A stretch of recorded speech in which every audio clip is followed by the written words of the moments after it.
Și sunt aproape 23 de milioane. Dă cineva 25 de milioane, mâine o dau. Adică vreau să-mi scot banii. O să spuneți cui.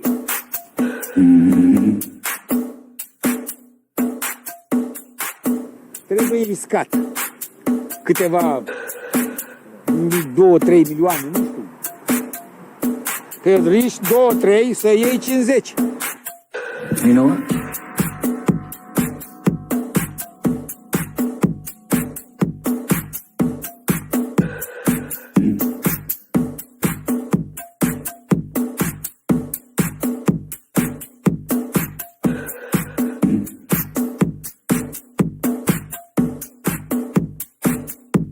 Eu am trecut pe multe bombe, gloanțe, mitraliere, toate am trecut, bombe atomice, le-am trecut și unde sunt viu. I'm not leaving.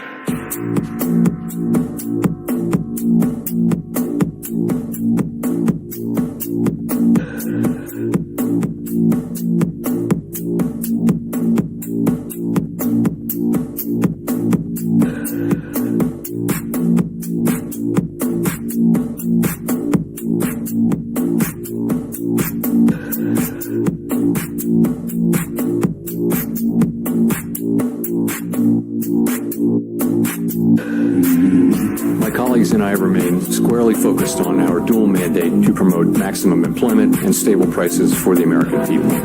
Today, the FOMC decided to leave our policy interest rate unchanged and to continue to reduce our securities holdings, though at a slower pace. Our restrictive stance of monetary policy has been putting downward pressure on economic activity and inflation, and the risks to achieving our employment and inflation goals have moved toward better balance over the past year.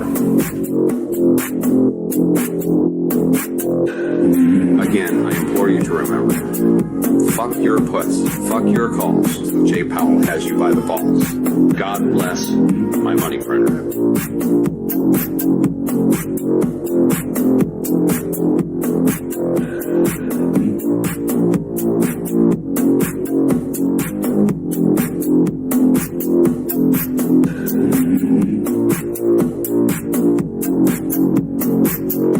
You know what?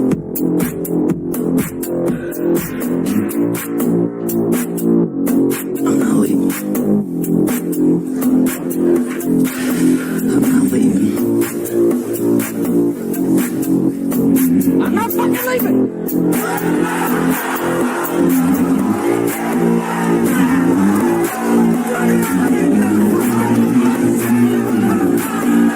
The show goes on. This is my home. They're gonna need a fucking wrecking ball to take me out. Going nowhere. They ain't going nowhere. They ain't going nowhere. They ain't going nowhere.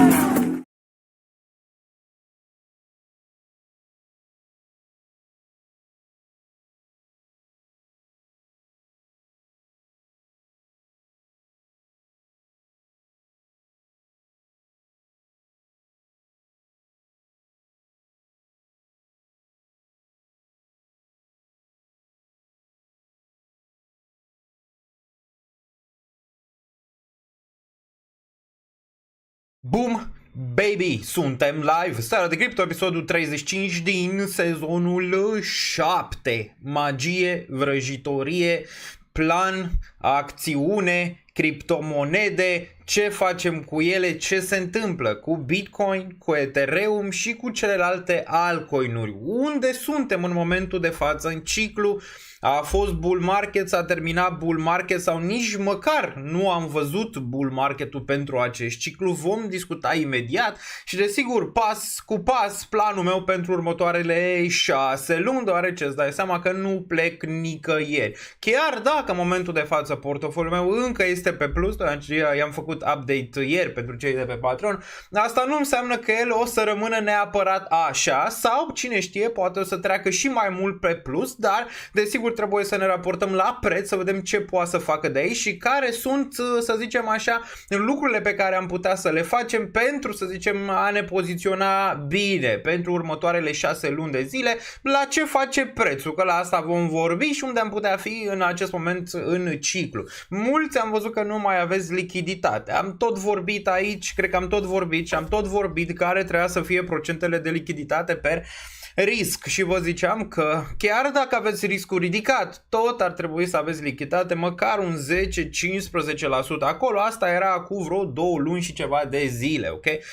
Pentru cei cu un nivel median trebuia să fie între 20 și 25% lichiditate, iar pentru cei cu un nivel de risc scăzut, lichiditatea trebuia să fie undeva peste 30%. Desigur, acum mai contează și ce deții. Dacă deții monede cu capitalizare mare, asta e destul de clar că ele oricum au performat destul de bine și ești aici în ciclu de ceva timp. Ele au performat destul de bine și dacă te raportezi la Bitcoin, dacă te raportezi la Ethereum, dacă te raportezi la Solana, BNB, toate astea cu capitalizare un pic mai mare, ele încă sunt pe plus și dacă ai fost aici din 2020-2021, tot ai fi rămas, să zicem așa, cu partea asta pe bear market-ul ăsta între 2022 și 2024 în care ne-am aflat și momentan rămâne de văzut. Discutăm imediat bull market, bear market, imediat discutăm, dar dacă ați fi avut, să zicem, un risc scăzut în piață, probabil în momentul de față încă ați fi avut ceva profit. Dacă riscul era median sau foarte ridicat, atunci e foarte probabil ca în momentul de față să nu aveți profit, deoarece v-ați concentrat foarte mult pe altcoin-uri. Există și acolo, să zicem, o speranță, da, există o speranță pentru orice tipologie și orice greșeală s-a făcut până acum, numai că o să discutăm despre ele imediat și care ar putea fi opțiunile, să zicem, pentru fiecare în parte mergând înainte. Vă face analiză pe Bitcoin, ne vom uita, sigur, și pe Wall Street, și ne vom uita și la funding rate, ne vom uita la tot, la capitalizări, tot facem analiza astăzi pentru a vedea unde suntem poziționați. Bitcoin pare că vrea să închidă săptămâna sub $60.000, ceea ce e bearish, mai ales dacă stă o perioadă sub regiunea respectivă și mai pică și sub 56, deoarece trebuie să ne amintim, a stat 4-5 luni de zile în range-ul ăsta și acum l-a spart. Ca ăsta să fie fake out, adică să fie un bear trap sau cum vrei să zici tu în sfera asta, adică să prinzi urșii sub apă, ok, și apoi să mergi în sus, trebuie să recăpătăm măcar $60.000 pentru a putea vorbi despre acest scenariu. Momentan este un breakdown dintr-un range de 5 luni de zile în jos. Asta nu arată bine momentan, mai ales dacă weekly închide astăzi peste sub regiunea respectivă de 60.000, care weekly-ul foarte, foarte important. Acum, din nou, repet, ca să fie o cursă pentru urși, încă poate să fie, trebuie să luăm 60.000 și apoi să urcăm peste 65.000 pentru a confirma această cursă pentru urși și a merge mai sus. Imediat vorbim despre probabilități și poziționare. În caz că Bitcoin merge la $44.000 și în caz că Bitcoin, cine știe, urcă înapoi peste 60 și apoi peste 65 și întind o cursă urșilor în momentul de față în piață. Acum, voi cum sunteți? Cum vă simțiți? Câți dintre voi mai aveți lichiditate? Deoarece lichiditatea, v-am zis, este cheie. Măcar un 10, 20, 30% lichiditate este foarte, foarte important. Am văzut că opiniile sunt împărțite pe chat. Mulți ar vrea, nu știu, Ethereum la 2000 sau Bitcoin înapoi sub 40.000. Unii n-ar vrea, deoarece oricum și-au făcut deja poziționarea și ar vrea în sus. În ce, să zicem, tabără ești? Și ce s-ar întâmpla dacă scenariul tău nu se întâmplă? Că asta e foarte important. Ce se întâmplă dacă lucrurile merg invers decât ți le-ai poziționat tu? Bun. UST.de de-abia a început, lasă-te de predicții, băiatul meu, că nu le nimerezi, zice Adrian. Adrian, nu știu dacă te uiți la ceva timp la contentul ăsta, nu facem predicții în niciun caz, ai și am mai zis-o de atâta timp, adică nu există predicții. Predicții fac aia care citesc în cărți, noi ne poziționăm după probabilități, asta putem să facem aici, în niciun caz predicții, ok? Am mai greșit în trecut, da, am mai greșit de multe ori în analize și am recunoscut-o de atâtea ori, nu despre asta este vorba în piețe, care ăla dreptate, că n-are ăla, ci în mare parte despre poziționare și procentaj, ok?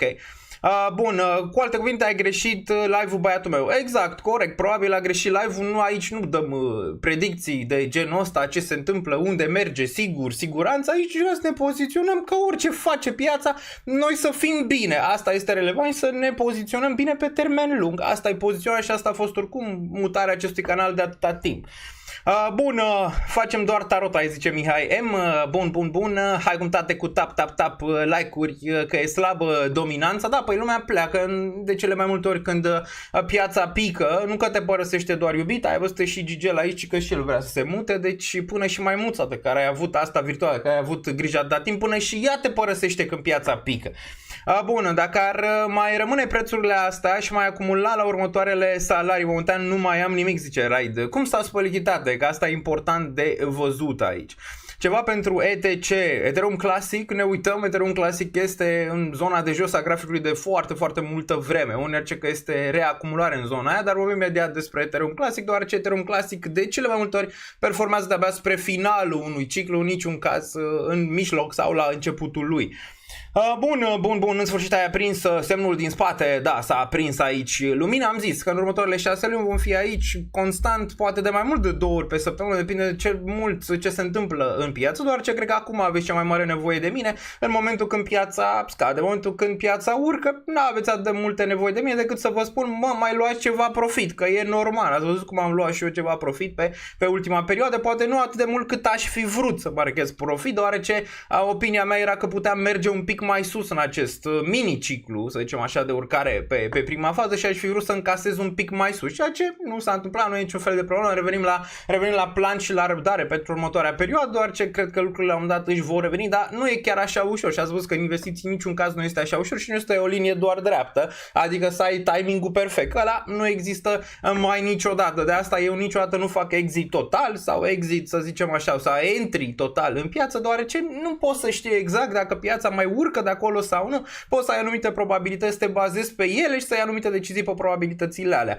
Problema pe care mulți oameni o au în piețele financiare ca au această manie de a băga all-in, all-out, s-a băgat toți banii în altcoin-ul ăla, în altcoin-ul ăla și nu avea măcar, nu știu, un 2% în altcoin-ul ăla, un 3% în altcoin-ul ăla și avea un echilibru. Asta e de fapt marea problemă.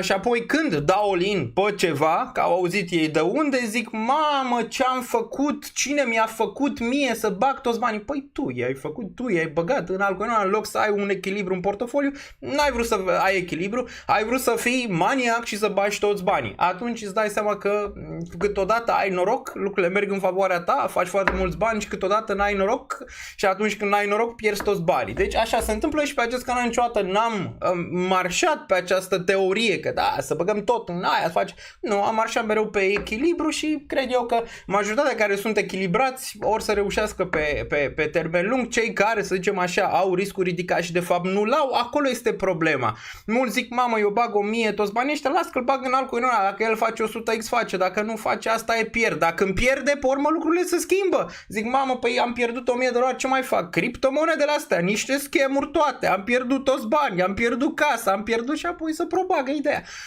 Asta e, depinde cum iei această sferă de investiții și în acțiuni, și în cripto, și oriunde. Trebuie să înțelegi ce profil de risc ai, cum ești ca investitor și apoi să-ți faci anumite analize, să iei deciziile după analizele respective, care și alea poate să meargă în defavoarea ta. Da, logic, îți dai seama că piața în final face ce vrea ea, șocant, nu? De asta investițiile sunt grele și psihologic e greu pentru om să reziste, mai ales când face greșeli. Când face greșeli, primul lucru, că și mie mi s-a întâmplat în trecut, în ciclurile precedente, 2017, mă dădeam vina numai pe ăla-i dă vină, că de la ăla am auzit eu, ăla-i dă vină, ăla-i dă vină.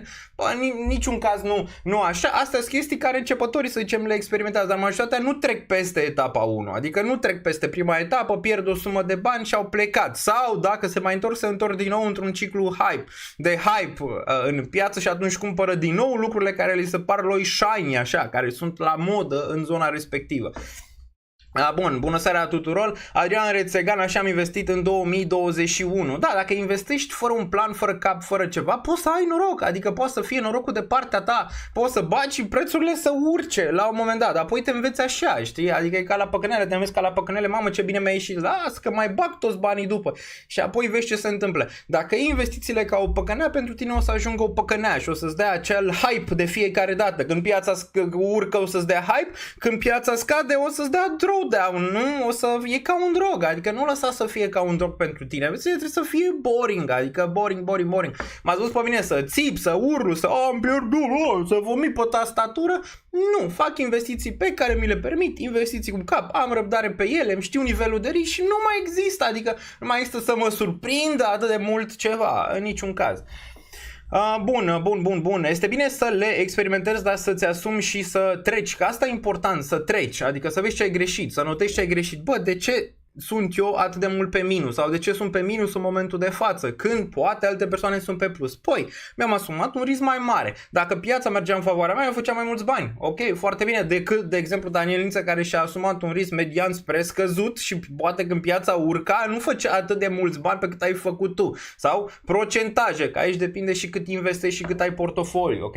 Dar asta, și apoi să zici, ok, eu nu mai pot să fac asta, adică data viitoare nu mai bag, că n-am riscul ridicat, că nu mai vreau să pățesc la fel, ok? Data viitoare mă investesc și eu ca un investitor cu un risc median, îmi par portofoliu, Bitcoin, Ethereum, capitalizări mari și altcoin, nu știu, 20-30% din portofoliu. Alea ai portofoliu bazat pe partea aia speculativă, portofoliu de risc, care să nu depășească 5% din total și atunci ești bine, îți plac investițiile, vrei să investești constant.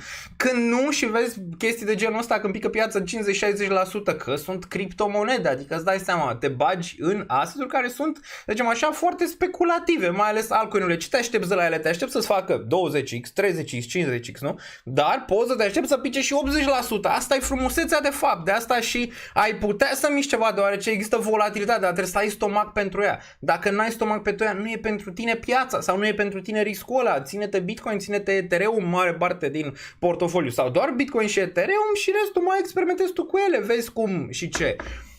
Bună, zona de acumulare pe alți vrem. Imediat facem, am câteva pe listă destul de bune, una dintre ele este Ethena, în care momentan am băgat un portofoliu de risc. Deci momentan este în portofoliu de risc, da, am luat o poziție pe Ethena, ok? Și vă mai zic pe ce am luat, Paxelar, tot portofoliu de risc. La mine împărțirea o știți, deja portofoliu de bază, ăla în care să fie mai nevolatil. Știu, vorbim de cripto, dar trebuie să fie mai nevolatil decât portofoliu de risc și portofoliu de risc are vreo 4-5%, depinde de zonă, din portofoliu de bază, ăla să fie mai speculativ, în care să pot să dau lucrurilor mai mult timp, adică nu știu, ceva, dacă le iau la $1 să duce la 10, îl mai las, poate să duce mai sus sau ceva de genul ăsta, față de portofoliu de bază în care trebuie să iau decizii un pic mai așezate, ok? Dar în portofoliu de risc momentan am luat Axelar și am băgat Ena, aș vrea să o bag în portofoliu de bază, măcar un 2% la un moment dat aș vrea să ajung la ea, dar vorbim imediat despre asta, deoarece cred că are potențial și poate să fie spre o zonă de bottom și multe alte alțuri ar putea fi spre o regiune cât de cât relevantă de bottom. Asta nu înseamnă că dacă iau acum Ena, mă aștept la Ena să decoleze în următoarele 5 zile, 5 săptămâni, 5 luni. Nu, e un play, văd un bottom și aștept, adică îmi poziționez cât pot să-mi permit în zona aia pe care eu o consider de bottom, de exemplu, pentru Ethena și apoi de acolo aștept, adică nu mai am altceva de făcut, aștept. Dacă merge mai jos, pe urmă, pot să zic, bă, tai poziția sau mai adaug. În cazul meu aș mai adăuga. Adaug la toată poziția de Ethena în primă fază? Nu, am 1, 2, 3, 4 zone de DCA. De obicei sunt 3 zone de DCA, toată lumea știe, mai ales cei vechi. În niciun caz nu este o singură zonă și nu fac DCA imediat, adică vreau să-mi scad prețul mediu la fiecare. Acum o să vă zic și pe altcoin-urile astea la cel mai mare preț mediu pe care l-am în momentul de față este la TIA. TIA e pe prima parte să-mi scad prețul mediu. Am luat 10.1, am luat la 8 și am mai luat la 6. Am dat prețul mediu undeva la 8.2. Aș vrea să-l scad între 5 și 6. Asta ar fi ideea pentru TIA, pentru Celestia. Consider din nou că Celestia, similar cum a făcut și Solana și multe altele care erau moarte în ciclurile precedente, așa, poate să formeze din nou un bottom și poate să performeze excelent în 3-6 luni de zile de acum încolo, că bottom nu se formează imediat și îți dau și timp, numai că majoritatea investitorilor nu le mai pasă. De exemplu, vă zic ce se întâmplă în mintea investitorului. Cumpără Celestia la 18, 20 $, 15 $, mai cumpără poate la 10 și nu mai are lichiditate. Eu vă zic deoarece am mai văzut tipologii de oameni. Cum ai culat și nu mai are lichiditate deloc. Ea se duce la 5, o înjură, se duce la 4, se duce la 3, se duce la 2, o înjură, nu mai îi arde să mai investească zona aia nici măcar acolo de puțin, adică puțin, nu știu, 1 euro pe zi, 2 euro pe zi, habar n-am, în zonele alea de jos și apoi în 6 luni de zile, că timpul trece, se întoarce poate la 10, se duce poate la 15, se duce la 20, se duce tot așa și atunci zice, mamă, uite că am făcut un pic de profit, dar dacă ai fi avut o idee mai bună și ai mai fi investit în aia pe durata acelui 6 luni de zile, chiar și sume micuțe, ți-ai fi scăzut media foarte, foarte mult și probabil n-ai mai fi avut media la 15, ci ai fi avut media la 10, la 8, la 9, 8, la 7 și când aia se duce în 30, 40, 50 poți să ai un profit mai mare, ok? În loc să te plângi că, mamă, ce s-a dus TIA. Da, TIA repetă istoria Solana din 2020, cel puțin așa o văd, zici că e la virgulă momentan. La fel, Solana a plecat foarte, foarte bine în 2020, 2019-2020. Toată lumea, viitorul spațiului cripto este Solana, s-a dus undeva, nu știu, 2-3 dolari, nu mai țin minte, 4, cred, 4-5 în regiunea respectivă, plecând de la câțiva cenți și apoi s-a întors la $1 și acolo n-a mai vrut-o nimeni, credem că eram în piață și la fel piața, 2019-2020, Bitcoin n-a luat o cădere de doar 29-30% cât are momentul de față, ci a luat 50% corecție și vom vedea și despre asta. Și Solana s-a dus înapoi la $1 și acolo de seama că n-a mai vrut-o nimeni, deoarece era depresia, majoritatea investitorilor au acumulat Solana când ea s-a dus până la 5, că s-a dus la 1, nu mai aveau lichiditate pentru ea și nu mai aveau chef să mai acumuleze Solana. Mulți au vândut când s-a întors la 5-6, că țin minte și acum aveam prieteni, au cumpărat la 5-6, s-a întors la 5-6-7, au vândut deoarece credeau că se duce piața și apoi s-a dus la 200. De obicei așa se întâmplă cu piața, știți, de acum cred mai ales cei vechi, când tu consideri că piața nu mai poate să meargă mai jos, de obicei merge mai jos și când tu consideri că piața nu poate să meargă mai sus, merge mai sus, deoarece așa te joacă de ferat psihologic. De asta e important să nu retragi totodată sau să nu bați toți banii totodată, deoarece, trebuie să fii întreg pe toată durata drumului. Drumul este frumos dacă tu te pregătești pentru el. Drumul este nasol și te urci pe munte. Vrei să te urci pe munte și zici, mamă, ce ușor e să mă urc pe munte și te duci în Adidas și când pe munte ninge, știi, ceva de genul ăsta, nu te-ai pregătit, te duci acolo și vine smurdul să te ia. Așa și aici, dacă te pregătești, dacă nu te pregătești, bagi toți banii într-un singur nivel și aștepți Moon, Lambo și toate alea, înseamnă că nu vine că nu te-ai pregătit. Dacă te-ai pregătit, ți-ai luat bocanci, adică ți-ai luat câteva zone de DCA, ți-ai împărțit lichiditatea, ți-ai face toate astea, să vezi că lucrurile nu sunt atât de rele pe cât crezi. Dar astea sunt greșelile pe care mulți le fac, mai ales începătorii, dar și cei care poate au un an jumate în acest spațiu, încă din punct de vedere psihologic, caută acele gain-uri rapide, caută să intre cu toate lichiditatea pe care au odată pentru a face profit imediat. Și de acolo îți dai seama că nu se întâmplă imediat, e un traseu un pic mai larg de care am tot vorbit, majoritatea îl puteți vedea aici pe acest canal de 2018 de când fac conținut aici și în continuare o să mergem mai departe pe partea de conținut și tot ce facem aici, deoarece eu cred că mare majoritate din cei care se uită aici au luat decizii foarte, foarte bune. Bun, Quante mă interesează să cumperi dacă se duce spre zona de 50 posibil, dar mai am de astea mai mult noi și o să vorbim imediat despre ele când intrăm la ce altcoin-uri mă uit. Acum, altcoin-urile, dacă știți, nu depășesc de cel mai multe ori 5%, un singur altcoin, nu depășește 5% din portofoliul meu, deoarece le consider încă speculative, adică ele pot să performeze foarte bine în zonele de bull market, dar și foarte, foarte slab în zonele în care piața scade. De asta trebuie să ai mai multă lichiditate și mai multe zone pentru ele decât, de exemplu, ai avea pentru Bitcoin sau pentru Ethereum, care sunt mai stabile, sau BNB cu capitalizări mai mari. Bun, dacă nu părați acum să nu mai aveți pretenții de profit, ce Popescu. Marius, nu e vorba de dacă nu cumpărați acum. Dacă nu vă faceți un plan acum de ce aveți, 3, 4, 5 criptomonede, dacă riscul vostru este ridicat, am mai vorbit. Pe voi nu trebuie să vă impacteze o cădere de 60, 70, 80% dacă riscul este ridicat. Dacă nu vă uitați la criptomonede cu capitalizare mai scăzută, deoarece ele sunt volatile, da, poate să facă 20, 30, 40, 50x, dar pe urmă dacă intri la momentul nepotrivit poate să-ți facă și minus 90%.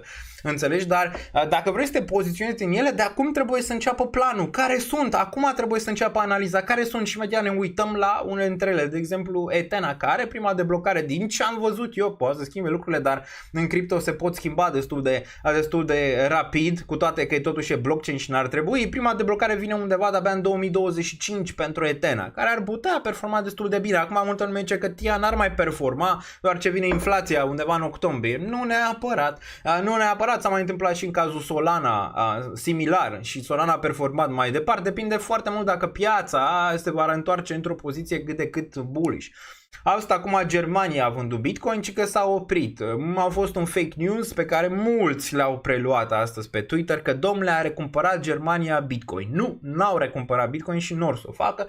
Și imediat cât Bitcoin dețin statele, am aici o listă pe care o să vă arăt imediat, deoarece nu numai Germania are, au și alte state, inclusiv Ucraina Bitcoin, ok? Plus SUA, plus altele care din nou ar putea avea impact pe preț dacă ăla se vinde pe spot. Nemții, îți dai seama că mulți ziceau nu, că nemții au analizat ei cum să facă, cum să vândă. Bă, crede-mă că nu dau 2 lei ei pe Bitcoin, ok? Guvernul nemțesc nu dă 2 lei, sunt în recesiune, au nevoie de lichiditate în momentul de față, deoarece stau destul de prost la capitolul ăla. Au zis ce putem vinde, știi? Când ești în impas, nu? Gândește-te tu la tine, da? Deci ești în impas, nu mai ai bani să mai plătești întreținerea, nu mai ai să plătești aia. Ce vinzi prima dată? Chestia de care tu crezi că n-ai nevoie. Acum rămâne de văzut dacă guvernul german va regreta sau nu. Istoria spune că va regreta și eu cred că va regreta această vânzare de Bitcoin. Dar în opinia lor, pentru ei nu reprezintă nimic. Și ce au zis? Păi hai să-l vindem cât mai repede, că asta au zis. Nu și-a făcut niciun plan, cum crede lumea că și-a făcut plan, că să vândă, să știe unde să vândă, că au analiști. Nu am niciun fel de analiști. Aveau doar nevoie de bani și de lichiditate și l-au vândut pe spot, ca idioții. Îți dai seama că vrea să facă o licitație, să-l vândă OTC și tot așa. Ce s-a întâmplat de fapt? Au vândut, ok, și au mai transferat, nu știu, vreo 100 și ceva de milioane pe care vreau să-i vândă, gen mâine, cel mai probabil, din nou pe exchange. Ce au făcut astăzi? I-au transferat înapoi, doar atât. Aia 100 i-au transferat pe exchange, în exchange, i-au transferat înapoi în portofel. Nu înseamnă că au cumpărat. Tot au vândut Bitcoin-ul ăla pe care l-au vândut până acum, numai că n-au continuat vânzarea, ok? Asta s-a întâmplat și au mutat înapoi în portofel. Ce ar putea însemna asta? Că au găsit un cumpărător OTC sau cineva a sunat și a zis, bă, ia, nu e ok, știi, vinde pe, suna Larry, bă, păi ce facem noi aici? Eu aprob ETF-ul și tu faci asta? Păi ce facem aici? Cu toate că și lui Larry place, am văzut că ETF-urile din nou au avut un inflow destul de mare vineri, pe ultima cădere BTC, deci boomer și acumulează acum, bagă ca la aparat acolo, bagă la Bitcoin. Le place. Dar din nou, acum pare că Germania nu o să mai vândă pe spot, de-aia s-au întors un pic în sfera asta, s-au întors Bitcoin înapoi în portofoliu, au găsit un cumpărător OTC, nu știu, mulți zic că este ăsta, cum îl cheamă, mă? Justin Sun, că el a propus să le cumpere. Nu știu, sigur, dar cam asta înseamnă. Fake news-ul a fost că Germania are cumpărat Bitcoin-ul. Unde l-a recumpărat, mă? Nu știu să citiți foarte bine nici măcar on-chain-ul majoritatea. Salutare Daniel, salutare comunitate, buy the blood with two hands, ETH și safe pentru long term. Din punctul meu de vedere, da, dacă am să zicem un long term play încredere este ETH, desigur și Bitcoin, dar și ETH, adică orice s-a întâmplat cu ETH de aici mă duc cu el în baltă, adică mă duc cu el la zero dacă e nevoie, asta e. E acel play de încredere pe care l-am, pe care cred că la un moment dat va da rezultat, de asta nu renunț. Prețul meu mediu pentru ETH pe acest bear 2022, poate 2023-2024, depinde cum vrei să o privești, este undeva aproximativ 1400, dacă mai cumpăr din nou sub 3000 de dolari, undeva în zona de 2600 aș mai vrea să cumpăr, dar imediat despre ce plan am și ce vreau să fac mai departe cu restul de lichiditate care mai mi-a rămas, care este undeva la 20% în momentul de față, ok? Și aș vrea, dacă Bitcoin scade la 44, dacă Ethereum scade la nivelul sub 2600, aș vrea să mai aloc încă 10%. Țineți cont că pentru prima dată din 2020 nu mai este lichiditatea pe primul loc, adică USDT-ul nu mai e pe primul loc, ci este ETH în momentul de față, nici măcar pe locul 2, pe locul 2 este Bitcoin, pe locul 3 de-abia este lichiditatea din portofoliu și probabil să scadă. Deci mutarea pe care vreau să o mai fac e să mai aloc în ETH și în Bitcoin. Asta. Acum, mai pot să fac încă o mutare. Mutarea ar mai fi, fie să mai aloc în altcoinuri, care încă am undeva la 1,8, în unele 2%, în unele 1,5, mai ales astea noi pe care le-am adăugat acum, ca SUI și BIM, aș vrea să mai adaug un pic la ele ca să urce undeva spre poate un 3, poate un 4% în portofoliu, ok? La asta aș putea să fac mutarea din Bitcoin, asta vă zic la ce aș putea să fac eu per portofoliu pe care l-am și profitul pe care l-am în momentul de față. Aș putea să mai mult din Bitcoin în pozițiile astea, undeva 5%, adică din poziția de Bitcoin care e undeva la 20%, aș vrea să vând 5% în altcoinuri în următoarea perioadă, ok? Când rămâne de văzut, poate merge mai aș vrea să discutăm imediat despre posibilități aici și posibil bottom și când s-ar putea forma. Încă cred că luna asta s-ar putea forma, dar nu cred că la prețul ăsta de aici e posibil să mergem un pic mai jos pentru Bitcoin. Și ce decizii vreau să iau, dar ce deciziile sunt importante, mai ales pentru portofoliu. Asta pentru mine, pentru poziționarea pe care o am acum. Putem vorbi și despre alții care au poziționare, gen cineva care nu mai are lichiditate, cineva care este în super high risk și nu mai are lichiditate. Putem vorbi și despre asta imediat dacă aveți puțină răbdare. Dar astea sunt întrebările pe care le-aș vrea să fac. Dacă Bitcoin să zicem 44.000 în zona aia, aș vrea să mai aloc în poziția de Bitcoin pe care am vândut-o prima dată acolo și mulți ar zice, mai vândut prea devreme. Nu, pentru a-mi ține lichiditatea cât de cât ridicată pentru momentele de genul ăsta. Nu trebuia neapărat pusă înapoi în Bitcoin. Puteam să o pun și în altcoin și am mai adăugat la câteva poziții de altcoin, dar dacă se întâmplă să ajungă în regiunea aia de 44, îmi vreau poziția 10% pe care am vândut-o în zona de 44.000 de dolari, o să o reiau din nou acolo și planul vi-l arăt imediat. Dacă Bitcoin face bounce, sunt nevoit să vând. Din perspectiva asta o să fiu din nou nevoit să vând, probabil data asta de 15% pentru a-mi crea lichiditate, doar ce lichiditatea mea va fi undeva la 10% în momentul ăla overall. Cea mai scosă lichiditatea pe care o am din 2020. În 2020, atunci înainte, aveam undeva la 70% în cash, apoi am alocat pe durata 2 ani undeva până la 80%. Am fost atunci în 2020 în piață. De atunci n-am mai fost, maxim zice 70% și apoi 70% în cash în 2021, dar 80% n-am avut. E cea mai scăzută lichiditate pe care o am, dar încă o am. Asta e foarte, foarte important și nu vom pe tastatură și am opțiuni. Opțiune pentru cei care sunt pe profit pe Bitcoin, Ethereum. De exemplu, dacă tu n-ai lichiditate, da, ești pe profit pe Bitcoin, Ethereum, Solana și toate cele, încă mai poți să tai și eu din Solana, dar pe aia aș mai lăsa-o. Încă mai am Solana, profit pe Solana, aș putea să mai tai de acolo, dar cred că pe aia o las, o cruț momentan, că oricum am vândut o parte din Solana undeva la $50, deci mi-am luat ceva profit. Pe aia aș vrea să o mai las, deoarece asta destul de stabilă. Dar, dacă tu ești unul dintre investitorii care ai profit pe Bitcoin, Solana, Ethereum și profit overall pe portofoliu în momentul de față, sau pe BNB sau pe astea, și n-ai lichiditate deloc, poate ar fi indicat, a zice, nu sfat financiar, poate ar fi indicat să-ți faci ceva rost de lichiditate chiar acum, ok?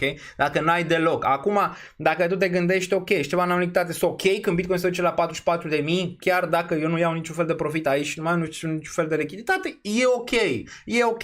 Dar dacă nu ești ok, ar trebui să faci această mutare, poate să-ți crești ceva lichiditate în momentul de față, măcar un 10-20% în caz că se întâmplă, sau să te mai gândești, dacă ajungi la 44, mai adaug și vând pe urmă pe bounce-ul respectiv care ar putea veni în 48, 50 ceva de mii de dolari pentru Bitcoin imediat, deoarece de atunci nu știm ce o să facă Bitcoin, dar vorbim despre probabilitate imediat. O părere despre Layer 0, când ASI îl aștept și eu, l-am în portofoliu în continuare, n-am vândut nimic nici din ASI, ăsta Fetch AI, l-am în portofoliu, chiar aș vrea să mai adaug, este una dintre momentele pe care aș vrea să o mai adaug.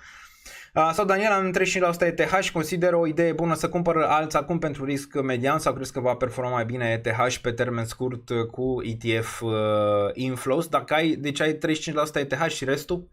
Și restul cum e împărțit? E Bitcoin, cash sau cum e? Adică nu înțeleg. Acum dacă ai cu aia 35%, tu vrei să muți în altcoinuri, uite-te la paritățile altcoinurilor cu ETH și decizi așa, nu neapărat la toate, adică nu toate ar trebui să performeze sau mai bine decât ETH și unele ar putea, depinde, uite la paritățile fiecăruia. Dar nu știu dacă 35% din ce, restul unde se duc, adică restul de 65% unde merg. Bun, normal mai venim și cu bani de acasă, zice Gabor Gheorghe. Ai oportunități, dacă ai profit pe unele, dacă n-ai deloc, da, ai putea să aduci bani de acasă dacă poți, din nou nu trebuie să-ți iei de la gură, adică investești cât poți și în momentele în care poți. În momentele în care nu poți, de exemplu pentru cei care sunt prinși cu lichiditate zero și sunt pe minus în momentul de față, ce e de făcut? Te lași? Nu știu, întreb. Te lași? Asta e, te lași, pleci, asta ar fi o opțiune. Te lași, pleci, te duci, zici cripto e un Ponzi și ai plecat. Știi? Asta e una dintre opțiuni pe care mulți o aleg, din păcate, și pleacă în momentele de față. O altă opțiune ar fi să zici, bă, am fost prea expus, am băgat prea mult, prea sus, prea repede și acum ce-i de făcut? Nu mai am lichiditate deloc. Păi, din aia mică pe care o mai am, gen, nu știu, 1 leu, 5 lei, 10 euro, 5 euro, 3 euro, pe aia care n-am nevoie, bă, investesc în 1, 2, 3 criptomonede în fiecare zi, că asta e, n-am ce face. Dacă durează 6 luni de zile, păi pot să mai scot prețurile alea medii și când începe să facă un raliu, pot să decid atunci dacă tai unele poziții sau îmi consolidez altele.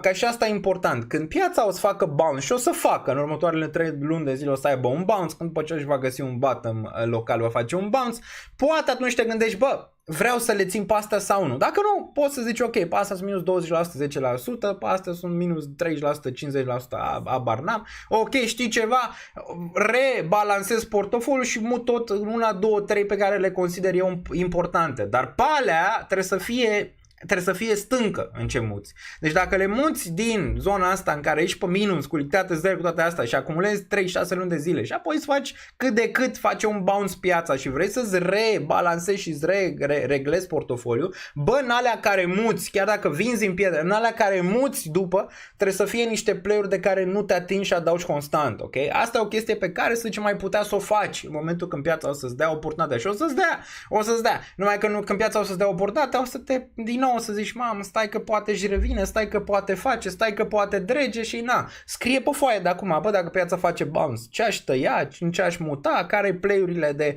care le-aș ține, să zicem așa, indiferent dacă piața pică, gândește-te și la asta, ok? Deoarece ai oportunități, chiar dacă nu mai ai lichiditate și ești pe minus în momentul de față, piața o să-ți dea, n-am dat acel bounce în care tu poți să-ți rebalansezi portofoliul. Noi suntem aici de mulți dintre noi, chiar 2018, 2020, 2021. Azi că piața îți dă oportunitatea aia, numai că atunci trebuie să execuți după planul pe care ți-l faci acum. Există opțiuni pentru fiecare în parte. N-am văzut niciodată să nu există opțiune. La orice portofoliu am văzut, la oricine mi-a arătat un portofoliu. Bă, nu există să nu fie nicio opțiune. Chiar dacă ești minus 80% în momentul de față, există opțiuni de a rebalansa. Clar că nu o să fie. Știi cum e? La poker ai termenul ăsta de revenge trading, adică sau revenge, să joci cât mai mult, cât mai rapid. Nu, o să dureze. Asta e. Dacă aștepți să rămâi și nu ieși și alegi prima opțiune de exit, aia în care te duci, mamă, cripto e un ponzi și tot așa, trebuie să ai răbdare. Trebuie să treci prin anumite etape, poate și într-o mică depresie din punctul ăsta de vedere, dar trebuie să treci peste aia, să înțelegi de ce ai ajuns acolo și când momentul când piața face, bă, să execuți și apoi să te poziționezi altfel. Deoarece dacă faci lucrurile la fel și aștepți aceleași rezultate, cum ar putea, dacă tu faci același lucru de fiecare dată la fel, să ai același rezultat? N-ai cum. Trebuie să schimbi ceva. Analizează ce s-a întâmplat, analizează de ce, să zicem, ai ajuns în situația aia și acum poți să ieși din ea. Ok? Deci am dat două. Pentru cei care încă au profit pe unele, au opțiuni în momentul de față. Asta e clar, nu trebuie neapărat să aducă bani de acasă. Ok? Nu, dacă ai profit pe portofoliu în momentul de față, nu trebuie să aduci neapărat bani, ai opțiunile respective pe care ți-am dat, mai ales dacă mai ai și lichiditate. Există opțiuni. Pentru cei care la pol opus, extrem, 80% pe cădere și toate cele în momentul de față, mai poate să bag cât poate în fiecare, cât poate în fiecare zi, 2, 3 altcoin-uri, 4 sau câte au în portofoliu, deoarece probabil nu mai altcoin-uri în portofoliu, trebuie să adauge sume și mici, infime la ele, pentru ca în momentul când piața îți dă bounce-ul să poți să iei o decizie mai reală și să fii mai bine, adică să nu mai ai minus 80%, poate ai doar minus 30% și atunci vorbești altfel. Bun. Salut, Cea, ne ducem la 0. Nu ne ducem la 0, dar înțeleg ce vrei să zici. Mereu când piața pică, lumea crede că se duce la 0, deoarece așa se întâmplă. Când se duce la 0 vrei să cumperi, când urcă vrei să vinzi. Așa e de fiecare dată și în cripto, și în acțiuni, și în orice vrei tu. Cam asta e vrea. Acum, asta e un moment bun, oportun? Da, pentru cei care au lichiditate este un moment bun, oportun. Majoritatea altcoin-urile au dat înapoi tot ce au luat, inclusiv cele noi. Deci cele noi s-au întors, s-a întors trenul, pur și simplu, s-a întors trenul în gară. Numai că când trenul se întoarce în gară nu e ușor, deoarece îți pui întrebări despre viață. Oare se duce trenul și mai jos? Oare intră trenul în groapă? Oare? Și atunci nu mai poziționezi nimic, deoarece aștept să vezi dacă trenul se duce în groapă. Și dacă trenul nu se duce în groapă, va avea un bounce puternic la un moment dat și apoi o să zici, nu mai vreau. Că deja a ajuns un bounce, de exemplu, uite, îți dau un exemplu. TIA se duce, de exemplu, la $3, 4 sau e 5 în momentul de față și te gândești, Bă, nu vreau acum, deoarece a picat de la $20. Asta, trenul ăsta s-a întors în gară, dar probabil se duce și mai jos de gară, adică se duce la $1, se duce la sub 1, las că iau acolo. Și pe urmă îți vezi un bounce de la TIA la 8, 9 și zici, stai așa că era la 5, acum nu mai o la 9, știi ce s-a întâmplat exact la începutul anului, urmărești ce s-a întâmplat la începutul anului, fix același lucru se va întâmpla din nou. Și apoi zici, nu mai o la 9, las că se întoarce, fix cum mai zici și acum, las că mai scade. Și pe urmă de la 9 se duce la 18, pe urmă la 18 zici, mamă, păi iar s-a întors la all-time high, nu mai vreau să cumpăr nimic și apoi se duce la 25, intră FOMO și cumperi și tu atunci și apoi pică din nou în 15 și atunci din nou iar se joacă cu creierul tău. De asta nu trebuie să-l lași. Dacă pleacă AEVO mai jos, iar mai acumulezi TIA, zice Zenix aici, sau tare, mai uludăm portofoliul, mai ținem, mai schimbăm dacă suntem 60%. Am zis, depinde ce planezi și cât e din portofoliu. La un portofoliu de risc. Portofoliul de risc eu vreau să-l mai las, că poate mai face anumite mutări. Dacă l-aș fi avut în portofoliu de bază și ar fi fost pe el, nu știu, 60%, whatever, așa probabil aș fi tăiat. Pe plus, nu? Presupun. Sau dacă era pe minus, e altă poveste. Dacă ești pe plus, îți dai seama că dacă tu te gândești dacă să-l mai ții sau nu, deja este un red flag. Deci dacă tu te gândești în momentul ăla dacă să-l mai ții sau nu, din nou e red flag, ai prea mulți bani în el. Te citesc, adică ai mult prea mult băgat în el decât ai fi trebuit să ai în momentul de față în ULD.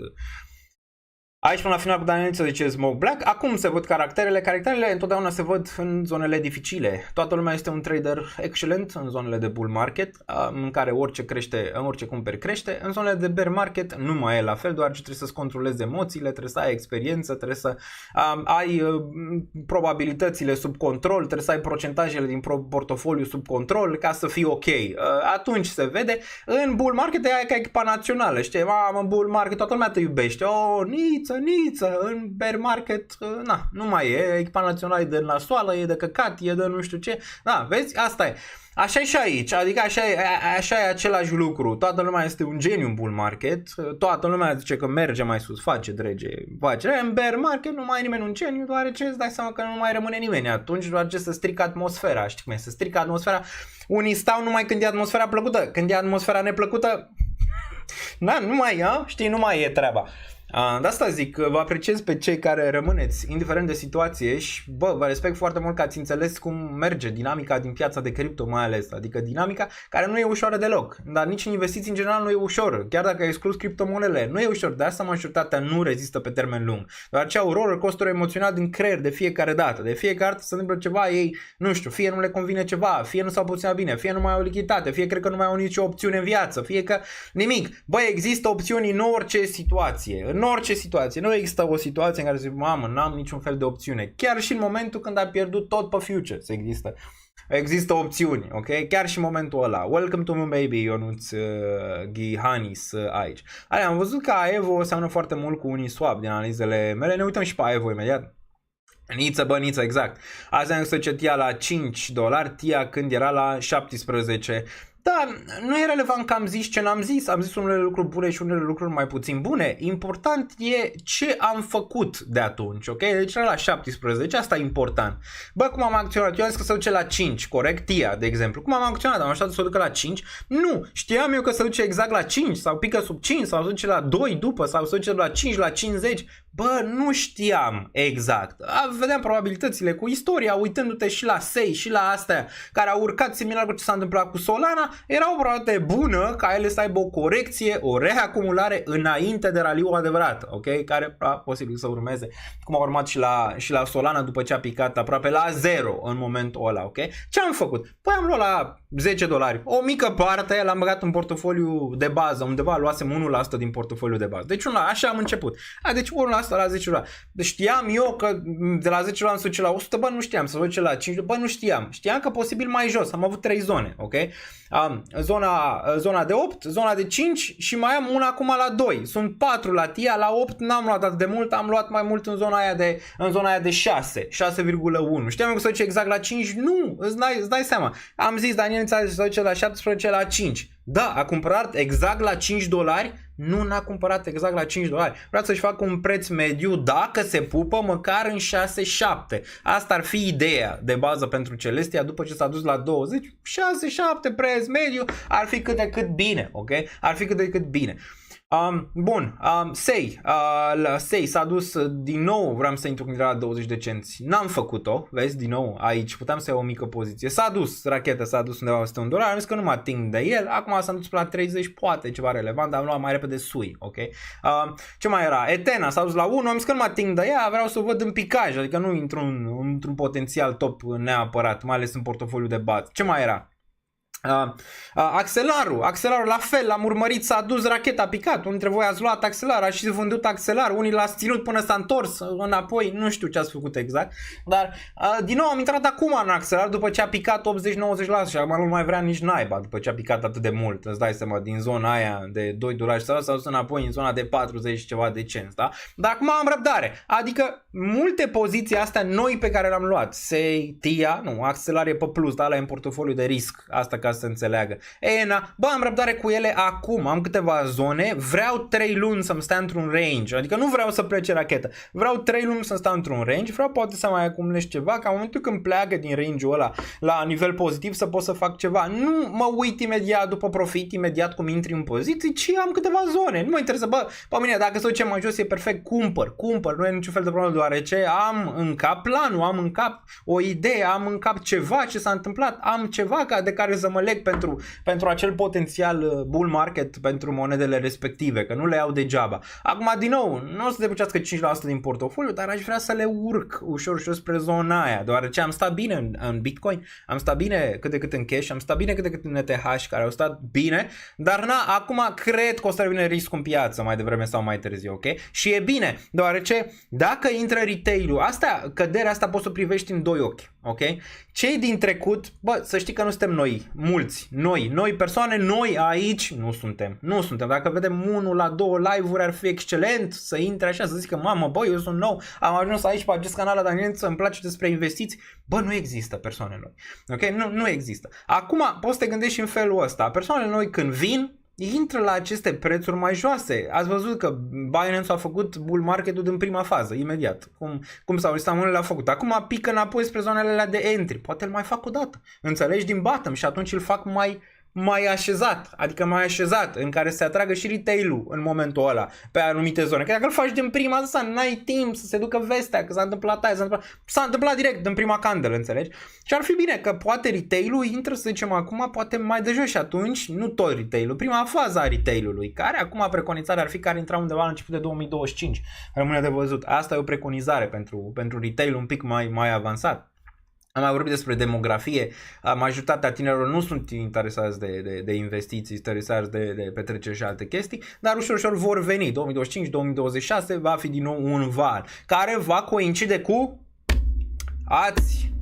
Ați pus punctul pe I dacă ați nimerit cuvântul recesiune, care va acumula cu recesiune, deoarece fiecare generație când experimentează pentru prima dată piețele financiare au un hop de la mare, pentru care majoritatea pe urmă nu mai trec, știi? Dar asta e, speranța încă este, nu cred că ciclul s-a terminat overall, poate să meargă Bitcoin mai jos, da, poate să meargă lucrurile mai jos, da, nu e niciun fel de problemă, am văzut asta și în trecut, urmăriți 2020, urmăriți 2016, urmăriți 2013, în care, similar, Bitcoin a avut primul raliu, rect, Bitcoin a avut primul raliu, rect, Bitcoin a avut acum primul raliu, rect, adică, nu e neapărat ceva wow ce se întâmplă. Mulțumesc pentru super chat-uri aici, văd un super chat de la Cristi Burlacu, care a 50 de euro. Mersi Cristi pentru super chat. Ionuț, bine a venit categoria Moon Baby, am zis mai devreme. Puteai să lași și un mesaj aici, să știi, Cristi. Alături de tine din 2021, zice Radu Lancer, continuăm DCA pe 3-4 monede de AXL din portal Xai, nu știu pe ele, sau cumpărăm altceva să ne placă să diversificăm pe alte narrative gen ENA, Ondo. 15% cash. Nu știu, 15% cash portofoliu overall e pe minus 5% sau doar astea 3 sunt 50% pe minus? Că nu înțeleg ce vrei să zici. De exemplu, Axelar, eu aș continua, mie îmi place.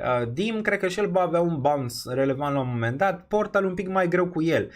Sai, interesant și ăla, dar din asta zice Axelar, Dim, poate Sai, Portal nu știu exact dacă.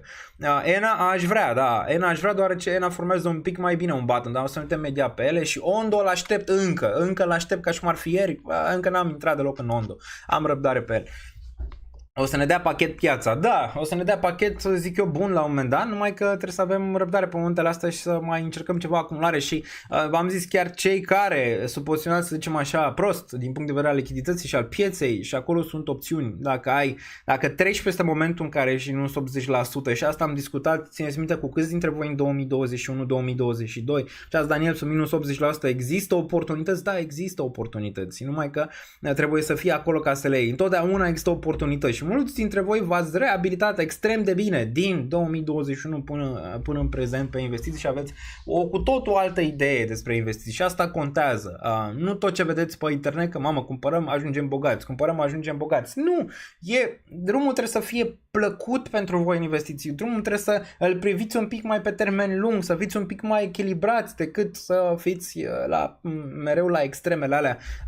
Fie facem foarte mulți bani, fie pierdem foarte mulți bani. Asta e. Se întâmplă să ai și personalitatea respectivă. Se poate întâmpla și asta, atunci viața ta e și mai grea. Bun. Daniel, crezi că EGLD mai poate face 10x de acum? 10x. Montan este la 30-300. 10x. Zice că $200 că ar putea face. S-a ținut bine acum. Vine SOX nou. De asta cred că s-a ținut bine. Plus acel EGLD Squeeze. Acea mutare EGLD Squeeze pe care tot am văzut-o pe Twitter. De asta s-a ținut bine. Acum întrebarea e după ce vine SOX nou. Care, apropo, cred că astăzi ar trebui să fie ultima zi în care mai puteți cumpăra tichete la Stocks nou și pe urmă să face listarea, cred că săptămâna cealaltă pentru Stocks nou. Încă mai puteți cumpăra, dar după, deoarece s-au pus goldul la staking, după vine un pic asta, ia să ne uităm cum e aici. Okay? Deci, ca să luați ceva din toate live-urile astea, noi punem foarte mult accent pe partea psihologică de fiecare dată. De asta nu intru niciodată direct în partea de analize, deoarece trebuie să vi se spună de mai multe ori ca să vi se intre în cap. Adică nu e doar o singură dată, de asta de multe ori repet anumite concepte și anumite chestii ca voi să vă intre în cap. Chestia că dacă începi să investești azi, nu să fii bogat mâine, adică în proporție de 99% sau dacă o să fii bogat mâine, probabil o să fie noroc pentru tine. Investițiile se fac cel puțin 3-5 ani de zile ca și spectru de investiții. Acum, altcoin-urile, ele nu trebuie ținute mai mult de 3, nu știu, un an, jumate, 2 sau până când trece bulvan, nu trebuie să le ții pe termen lung pe toate. Trebuie să-ți formezi portofoliu echilibrat, să ai mare parte Bitcoin, Ethereum și toate cele, dacă nivelul tău de risc este scăzut median, dacă nivelul tău de risc este high, da, asta înseamnă că poți să experimentezi atunci foarte bine cu altcoin-urile și doar altcoin. Ce poți să faci și ce fac eu este să-ți împaci portofoliul în două, să ai portofoliul de bază în care ăla vrei să-l ții ok din perspectiva volatilității și unul din care să muți 5% din lichiditatea portofoliul de bază în portofoliul de risc și cu ăla să poți să ai o anumită cadență. Pentru cei care au bani puțini, că zic, bă, eu nu pot să-mi permit să bag 100.000, 50.000, 10.000, nu pot să-mi permit. Pentru ei, care ar fi mutarea? Mutarea ar fi ceva, dacă ai bani puțini, să bagi într-o capitalizare medie, să zicem așa, că te uiți la Solana, la ETH deja oricum are capitalizare mare, dar ceva cât de cât stabil la care să adaugi zilnic chiar și sume mici, ok? Sau dacă vezi tu ceva care ți-a atras și ai analizat altcoin-ul respectiv, nu știu, de exemplu Ethena, Axelar sau toate astea, bagă în ăla pe durata 6 luni de zile, nu știu, undeva la $10 în fiecare zi sau $5 în fiecare zi sau 3 sau 1 leu sau whatever poți tu să-ți permiți. Și când faci bani din acele investiții, mutele în unele mai safe, adică se poate și cu bani puțini. Nu e nevoie să investești, să zicem, cu bani foarte, foarte mulți, dar cu bani puțini trebuie să ai mai multă răbdare. Cu bani puțini nu poți să zici, mamă, am făcut acum din $10 100.000. În niciun caz, trebuie să ai răbdare. Și pentru ăia care n-au bani, Zonele astea sunt cele mai bune, deoarece aici tu ai timp, piața îți dă timp, mergi în lateral, mergi în jos, îți dă timp ca tu cu bani puțini să poți să faci mult în momentul când piața își revine. Pentru ei cu bani puțini, pentru mine ar fi mană cerească ca piața să stea 6 luni, 8 luni în lateral de aici, să bag în 1, 2, 3, ar fi mană cerească, aș băga bani puțini, aș băga în fiecare zi, ok, s-ar strânge botul, să ca la pușculiță, știi, strângi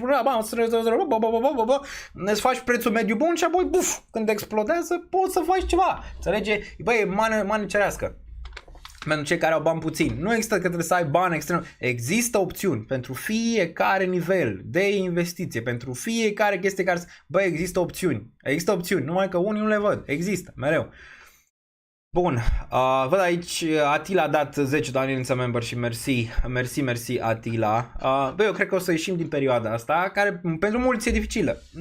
Pentru mine nu ai ce că a dat dificilă, e dificilă că vă văd pe mulți dintre voi că aveți, să zicem așa, nu poate mulți, dar măcar jumate, aveți dificultate în a continua în momentul de față în sfera investițională în momentul de față. Asta e, că portofoliul meu e cât de cât stabil, știu cum să execut, știu cum să le execut, știu cum toate astea, nu mă surprinde, niciun fel nu m-ar surprinde piața de aici, din momentul ăsta, ia că pică chiar dacă urcă, dar ce pentru mine, să zicem așa, care e chestia aia? Chestia că aș vrea ca și voi, majoritatea, să reușiți. Asta e, că de asta sunt aici și de asta o să rămân aici cu voi. Ca majoritatea, în final, să aibă o idee clară în ce investește, să le placă investițiile, să fie ok pe investiții, nu să mai fie pe roller coaster emoțional, nu că acum investim, facem bani peste noapte. Bă, vreau ca și mare parte din comunitate să aibă pe termen lung reușite din treaba asta. Și pentru mine asta contează și mai mult, ok?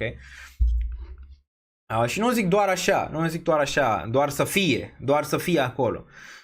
Se poate, te rog, și eu consider că o să facem foarte, foarte bine în următorul an din partea asta investițională. De 3 ani nu mai vin cu lichiditate, zice Leinad. Depinde cum o bagi și în ce, Leinad.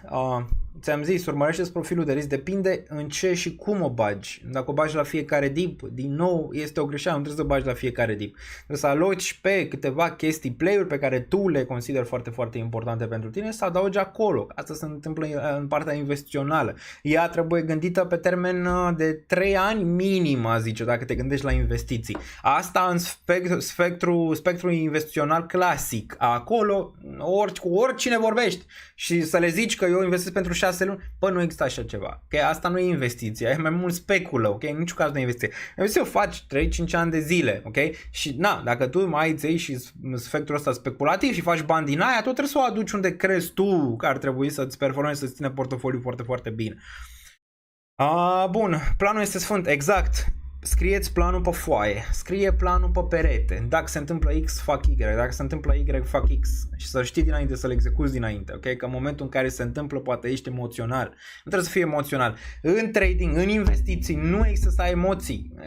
N-ai. Singurul aspect pe care poți să-l ai este partea de stres. Nu de stres că nu știi ce faci, ci de stres că trebuie să analizezi chestiile, să analizezi portofoliu, procentajele, toate alea, să vezi poziționarea, să vezi din ce tai, să vezi din ce faci. Poate să fie un mic stres acolo, că nu se poate nimic fără stres, ok? Dar să ai surprize mari, să ai rollercoaster, să fie emoțional, destabilizat de piață, nu mai poți să faci asta. Trebuie să fie boring pentru tine. Trebuie să ajungă ca și cum mănânci pâine sau bei apă. Asta trebuie să ajungă pentru tine în sfera de investiții. Și atunci să vezi cât de mult îți place. Atunci îți place, atunci îți vrei să investești și mai mult din banii pe care îi faci. Așa, dacă ai o intrare de asta într-o monedă pică 90%, bagi toți banii, înseamnă că ți s-a tăiat, adică ca și cum tu începi să alergi, nu te-ai încălzit și începi să alergi, ți se taie răsuflarea. Păi nu mai poți, știi? Trebuie să o iei ușor ca să ajungi acolo. Bun, de 1 an și 8 luni în cripto și nu mă afectează scăderile. Înseamnă că ți-ai făcut planul bun, Smoke Black. Înseamnă că ai stat bine emoționat și ți-ai făcut planul bun, foarte, foarte bine. E important să-i ajutăm și pe cei care nu au făcut asta și să înțeleagă de ce și unde au greșit, că asta e important. De asta, intrați pe Discord, e foarte, foarte important, aveți jos și încercați să vă uitați și între voi. Bă, unul poate să ia decizii mai proaste, unul poate să ia decizii mai bune. Nu trebuie să fim români să le zicem, bă, uite cât de prost ești tu. Nu, trebuie să le zici, bă, e ok, s-a greșit, nu e niciun fel de problemă, lasă că îți revii, uite, hai să vedem ce s-a întâmplat, care ar mai fi niște idei, care să mai schimbați niște idei între voi. Și eu sunt destul de constant pe Discord, intrați pe el acolo, deoarece o să fiu și mai constant, mai ales în perioada asta, deoarece acum e nevoie pentru poziționare. În 6 luni de acum încolo îți dai seama că poate iar bem moed sau chestii pe live sau ne întrunim nu mai știu pe unde când piața e mult mai sus sau alte. Acum, ok? Acum e important ca cei care au trecut prin greutăți să poată să-și rebalanceze oarecum portofoliu ca să nu zică mama am plecat, gata, la revedere, nu mai ai nicio opțiune, nu mai fă nicio luminiță, s-a terminat, am pierdut tot, s-a dus naiba. Ok. Bun. Ce să mai lichiditate să fie, exact, cu Fed ASI care a devenit o părere. Îmi place, e în portofoliu long term ăsta, ASI e cel mai mare pe AI momentan, cred că îl vor pompa la un moment dat și cred că va avea și niște de-astea evenimente importante, mai ales mergând spre toamnă ăsta. Nu cred că și-a jucat încă povestea, deoarece cred că mai există o rampă de lichiditate pentru el. Mergem pe grafic imediat, Chris, ai răbdare, partea asta o oră de cele mai multe ori e foarte importantă și o repet de multe ori, deoarece multă lume trece peste ea și se uită doar la grafic, adică graficul că face aia, mergem și la grafic. 80% din sfera investițională este aici. Este să te bați cu tine, să te înțelegi pe tine, să știi cine ești. Asta e 80%. Restul e analiză tehnică și poziționare și procentaje, probabilități, atât. Ai 20%. Cel mai important e prima parte. Dacă nu treci de aia, nu poți mai departe. Poți să faci tu cea mai tare analiză. Pe termen lung te pierzi. Aici trebuie, aici, în prima fază, partea asta trebuie pusă la punct și de acolo, odată ce o pui pe aia la punct, nimeni nu mai te poate deregla. Nimeni. Dacă tu știi cine ești, în ce investești, ce faci, care plan, nu mai există ceva ce este poate impacta atât de rău încât să nu mai poți să dormi noaptea, încât să fii în depresie, încât să zici, mamă, ce am făcut. Nu există. Eu tot cu ochii în lacrimi iau să fac mediile bune și nu știu dacă să mai bag în ceva nou gen ENA sau The Sync sau să fac mediile mai bune. Edgar Marin, trebuie să înțelegi care e lichiditatea pe care o ai, că nu poți să o împarți în tot, ok? Mulți fac și greșeala asta, că bag în 50 de altcoinuri odată și se așteaptă la măcar ia-ți 3-4 bune decât 50 proaste. Adică ia-ți 3-4 pe care le înțelegi și mai repede în alea. De asta zic, în momentul când piața face bounce, poate vrei să consolidați. Eu zic că ar putea fi consolidarea opțiune. E cea mai frumoasă.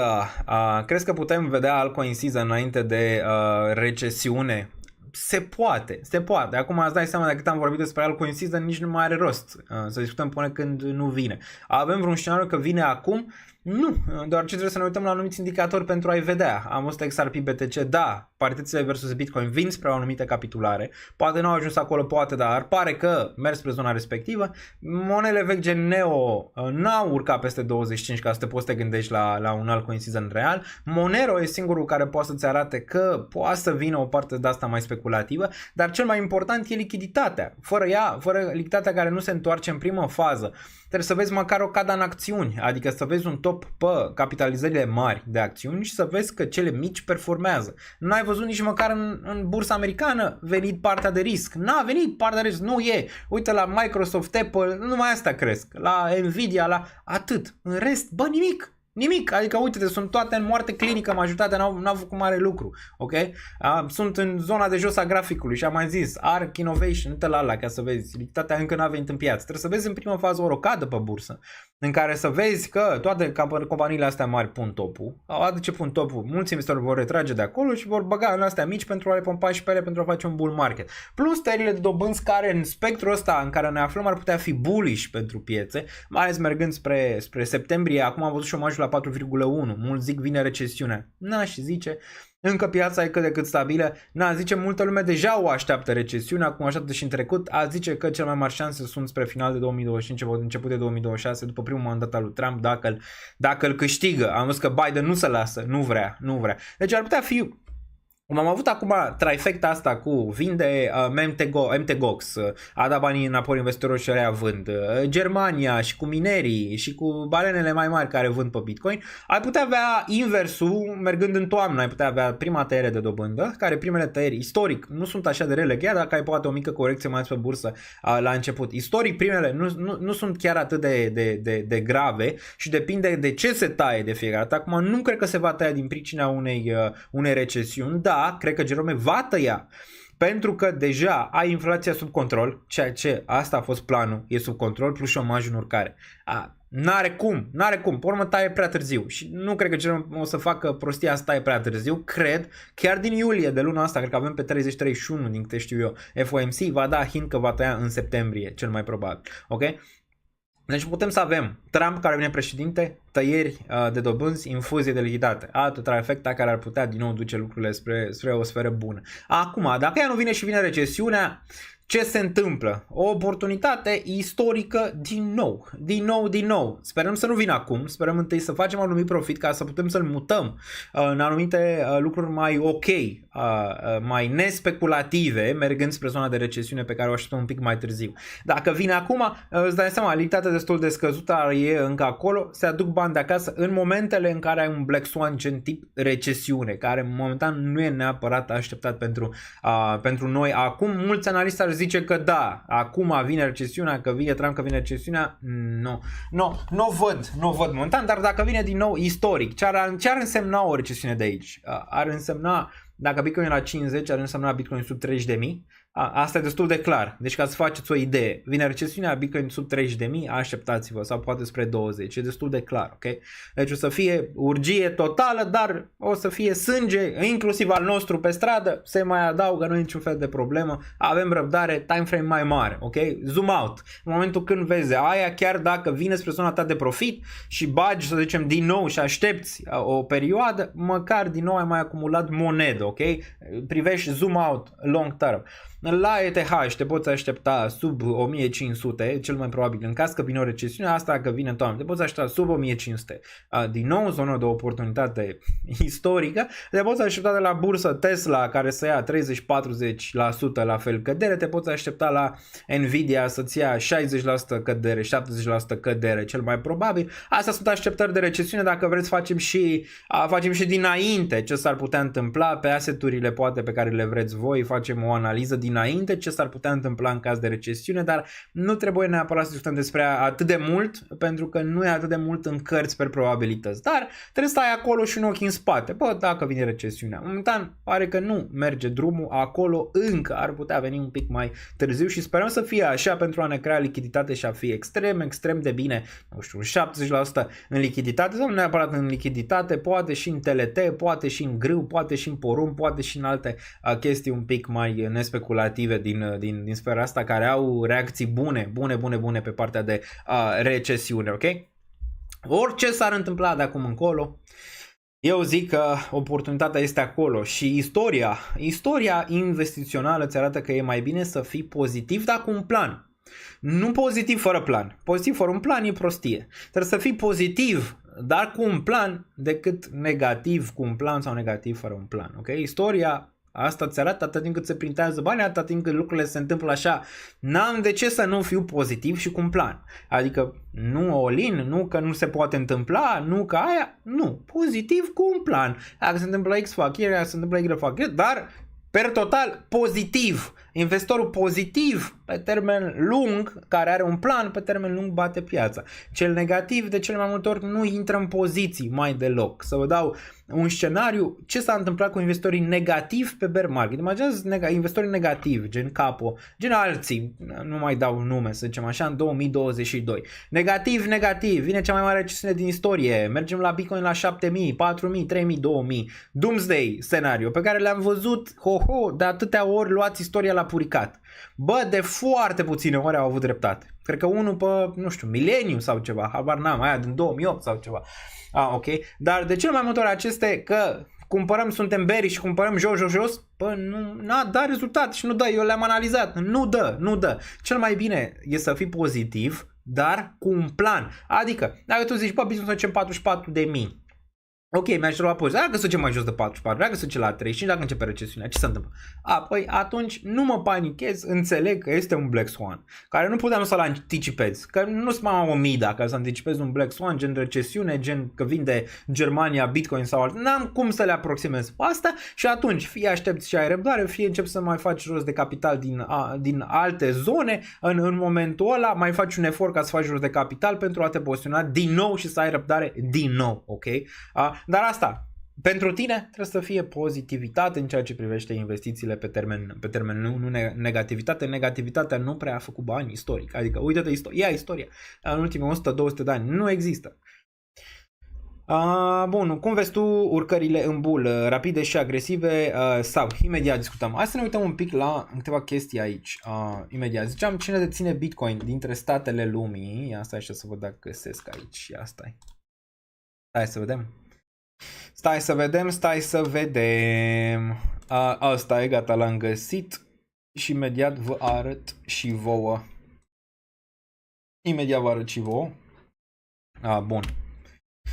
Deci avem așa, avem Statele Unite ale Americii, care, țineți-vă bine, domnii au 12 miliarde, ți-am zis bine, la prețul actual, 213.292 de Bitcoin aici, desigur confiscați majoritatea, inclusiv Germania i-a confiscat și toate țările pe care le vedeți aici, deci au 213.000, Satoshi țineți cont că are 1.000.000 de Bitcoin, okay? China pe locul 294.000 de Bitcoin, undeva la 11 miliarde, UK-ul are 61.000 de Bitcoin, adică 3 miliarde aici, știu, pentru mulți pare scary, că au statele astea de mulți Bitcoin, unele dintre ele, cel puțin ce cred eu, mai ales că Trump a zis ceva interesant. A zis că dacă vine la putere o să încerce să facă Bitcoin rezervă federală, adică îți dai seama că nu neapărat vor să-l vândă, okay? Că au mai vândut ei pe aici pe acolo câteodată, poate, dar momentan n-au mișcat prea mult. Aici vedem 213.000 de Bitcoin pe care încă îi mai au. Majoritatea statelor țineți cont că dacă vor să vândă, vând OTC pentru a nu impacta prețul. Adică îți dai seama că US nu or să fie retardați cum au fost germanii, să vină să zică mă vindem pe piață tot. Știți că au vândut o mică parte și deja a avut un impact negativ și au dat seama pe piață că nu e ok.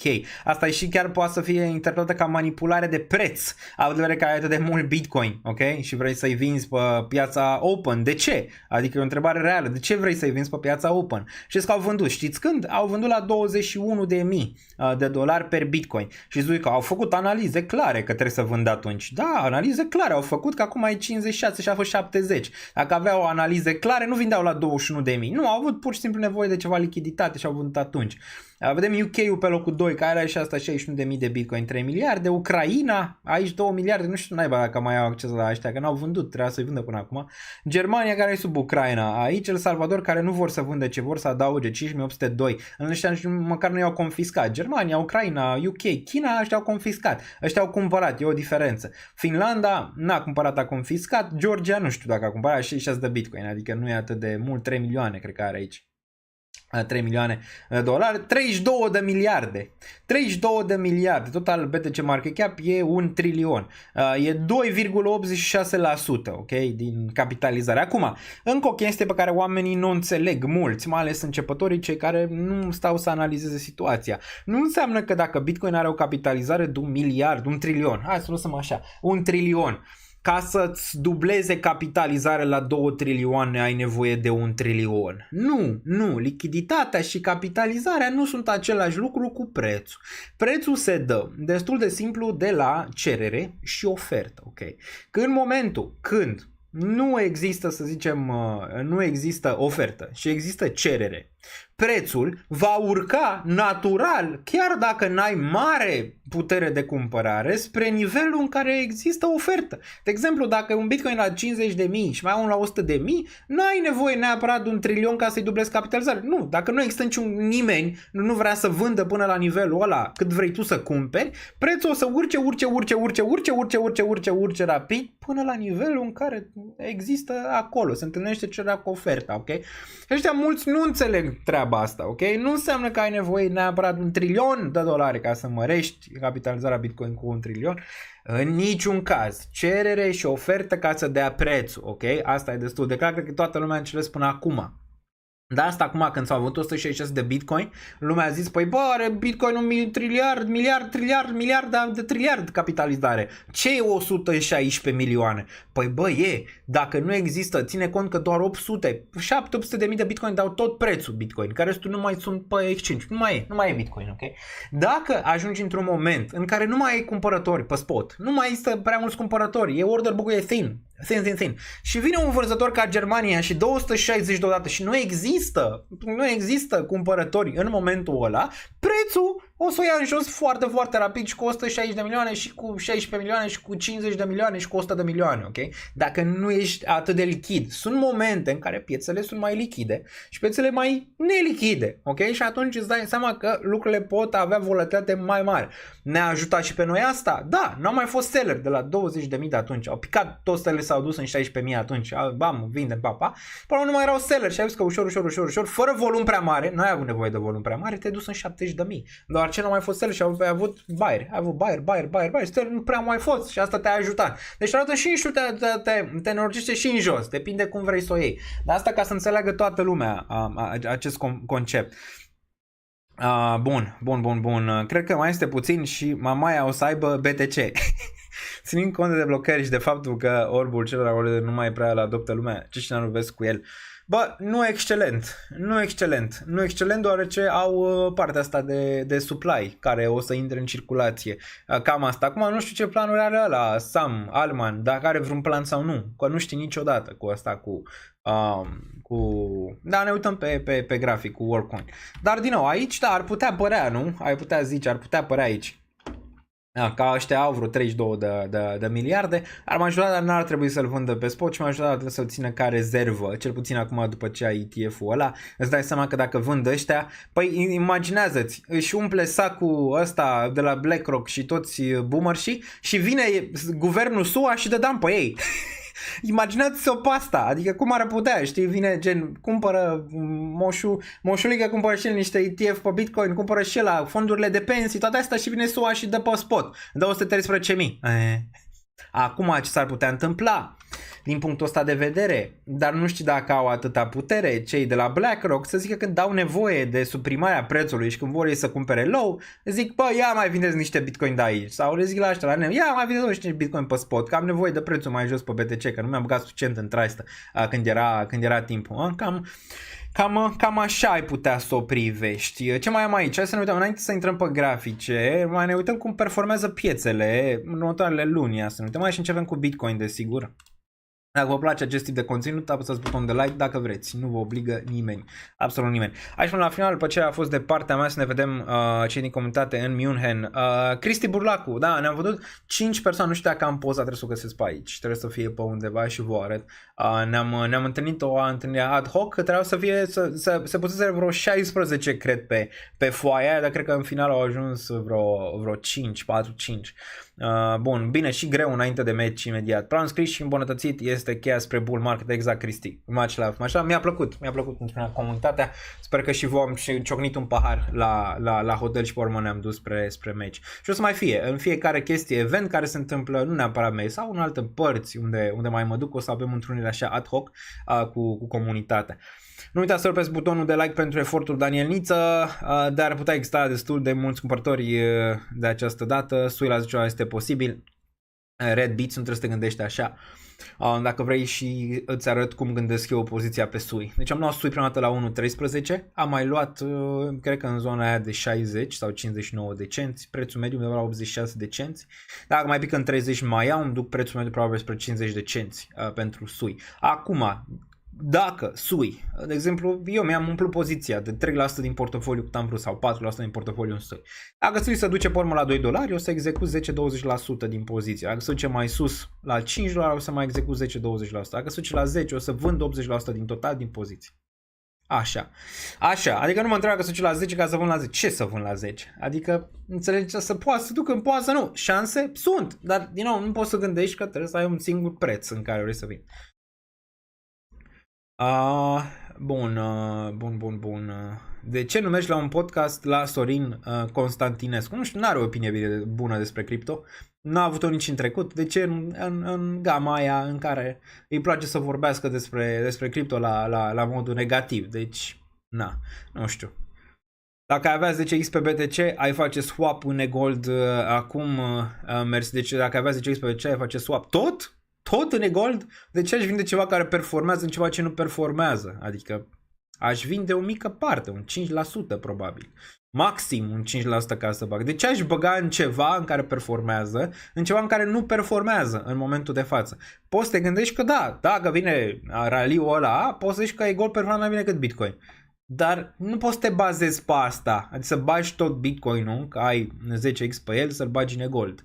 Că e o păcănea și se duce, știi? Ca la păcănea. Nu zic că eGold e o păcănea. Dar ca la păcănea e gândirea, știi? Am 10x pe ăsta, o bag în asta, trec dintr-una într-alta. Nu, poți să ai 10%, 20% din poziție să-ți poziționezi, 30%, dar nu 100% din poziție. Bun. Hai să ne uităm aici și vedem performanțele Bitcoin. Performanțele Bitcoin per luni. Putem să vedem aici în iulie eram pe plus aici când s-a făcut acest snapshot. Acum nu mai suntem. Iunie pe roșu, iulie pe roșu momentan, ceea ce în bull market, din ce am analizat eu, nu prea ai mare, de multe ori două, să zicem așa, neapărat zone pe roșu, cu toate că în 2021 poți să vezi aici, în zona asta, ai avut cât de cât. 2017 poți să observi aici, dacă ne uităm în 2017 ăsta unde am eu cursorul, poți să vezi că n-ai avut 2 luni la rând pe roșu. Se poate observa aici, poți să observi și 2016, ai mai avut aici un caz, dar era în prima zonă de bull, ai avut 2, dar 3 cam greu. 3 cam greu în bull market, ok? Deci dacă ăsta este bull market și merge imediat, e bull market, a fost bull market, n-a fost sau ce naiba a fost ăsta de l-am experimentat în prima parte, discutăm imediat. Dar dacă te uiți aici, zice, uite, 2003, maxim 2 luni. Hai să o luăm așa. Maxim 2 luni pe roșu la rând. Maxim în bull market. Maxim. N-ai avut, să zicem, 3. În afară de 2021 aici, care a fost destul de volatil. Dar, în general, pe bull market de procent ai avut 2 maxim. Și aici ai deja iunie pe roșu și iulie deja ești pe roșu aici pentru BTC.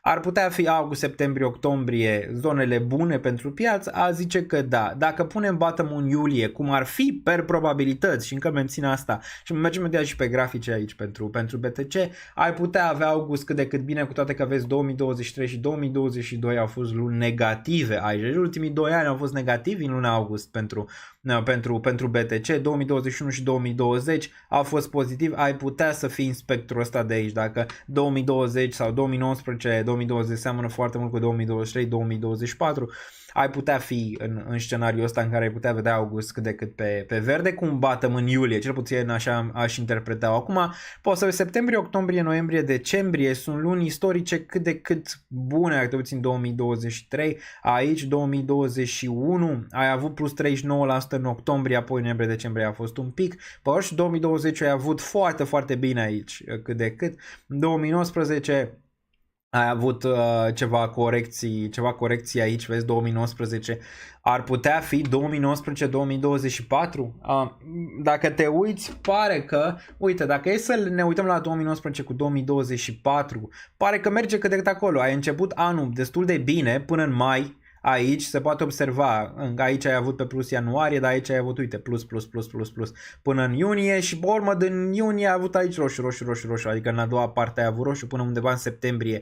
Aici ar putea fi un 2019 sau un binar între 2019 și 2021 un pic aici. Dar istoric îți spune că finalul de an ar putea fi cât de cât pozitiv aici pentru BTC, în bull market nu prea are 3 luni consecutiv de cădere de cele mai multe ori, ok? Și poți să te aștepți la un bounce august-septembrie în regiunea asta cu un potențial bottom în iulie. Cam așa aproxima. Poți să vezi aici și average-uri și mediane.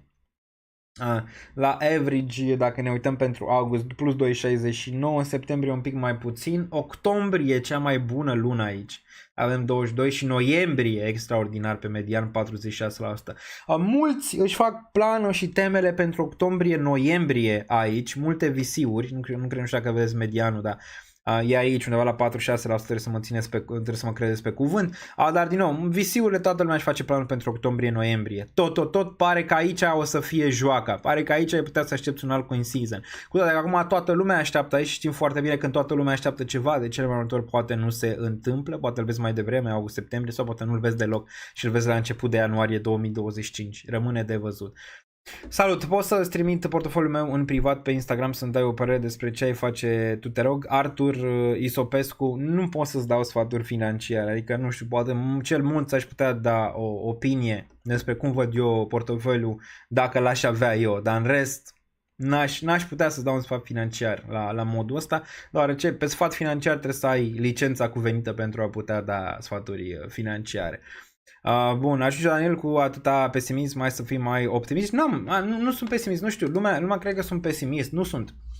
Sunt foarte optimist și asta am și zis la început. Investitorul optimist cu un plan este cel mai bun. Poate voi considerați planul ăla pe care l-am și vi-l zic pe gură, că dacă se duce acolo la 44 fac aia, sau dacă se duce mai jos, voi considerați asta cu o perspectivă bearish overall. În niciun caz, ok? În niciun caz. E pur și simplu o perspectivă optimistă, dar cu un plan. Adică nu poți fi să te uiți doar în față ca un cal fără să observi lucrurile care ard lângă tine câteodată, știi? Adică n-ai cum să faci asta și nici nu e indicat, adică să fii over-optimist. Adică aici intri în scenariul de over-optimist, cum e Sailor, orice s-ar întâmpla, deci la Bitcoin de bine, acolo e over-optimism, știi? Și nu neapărat acolo ai vrea să fii, okay? Că tu nu ești Sailor și n-ai miliarde în spate. Tu n-ai miliardele alea, ok? Tu trebuie să fii optimist, ok? Să-ți faci planul bine și să execuți. Cam asta vrei. Dacă toți le așteaptă în toamnă, nu vine sigur, zice Vicone Barbosa. Sigur nu există, dar din nou probabilitățile scad dacă toată lumea le așteaptă în toamnă. Scad, clar.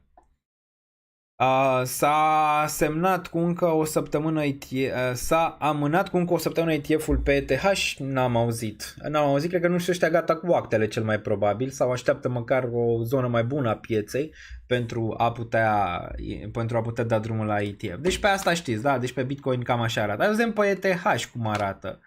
Ia să ne uităm aici pe ETH, imediat îl găsesc și vi-l arăt. Where is? Uite-l aici. Bun, ETH, cam așa arată ETH-ul. Trebuie să-l vedem aici. Iulie, pe roșu și ETH aici. Augustul, putem să dăm că august, ultimele două n-au fost prea grozave. În general, dacă ne uităm din 2016, a avut doar 1, 2, 3 față de 1, 2, 3, 4, 5 luni. Stai că eram pe septembrie. 1, 2, 3, 4, 5, da. 5 luni pe roșu aici pentru ETH pe august față de 3 pe verde. Cel mai mare lucrare a avut în 2017, am făcut 92%. Iulie a fost cât de cât acolo. Iulie pare că momentan e bearish aici, cu toate că istoric a fost 1, 2, 3, 4, de fapt 3. Da, tot bearish istoric aici. La fel pentru ETH, ce poți aștepta la fel. August poate bottom față de Bitcoin care poate pune în iulie, da, poate pune și ETH tot în iulie. Și apoi septembrie, octombrie, noiembrie, decembrie, ai putea să te aștepți la lucruri cât de cât pozitive, unde aici ai putea preconiza și un Ethereum ETH all-time high. Aici, dacă nu vine vreo recesiune, un Black Swan sau orice altceva, am putea aproxima un all-time high aici pentru ETH în sfera asta. Cea mai bună lună, desigur, ar putea fi octombrie, în care ai putea vedea acel all-time high istoric, și a doua ar putea fi noiembrie aici. Deci în astea două zone, per probabilități ai putea să vezi all-time high pentru ETH. Care e planul pentru ETH? Dacă ETH coboară în sub 2600, o să fiu cumpărător. Dacă ETH urcă peste 5000, o să fiu vânzător. Cât? Rămâne de văzut. N-am vândut nimic momentan ETH pe ciclul ăsta de piață, dar am răbdare. Cu răbdarea trecem puntea, nu? Sau cum naiba era mare. Deci bine, aici iulie împărțit, dar momentan pare roșu. Aici nici ăsta nu prea a avut 3 la rând, nu? Când a avut 3 la rând în 2018 pe bear market, uite aici bear market. Uite aici pe ETH, mai, iunie, iulie, august, septembrie, octombrie, noiembrie, mamă. Și gândește cineva aici ce s-a întâmplat? Can devs do something, sir? Deci, în 2018 am avut doar 1, 2, 3 luni pe verde. 3 luni pe verde, înțelegi? S-a întâmplat aici în 2018, deci nasol. 2022 am avut 1, 2, 3, 4, am avut 4, similar, cât de cât, dar un pic mai bine decât 2018 aici.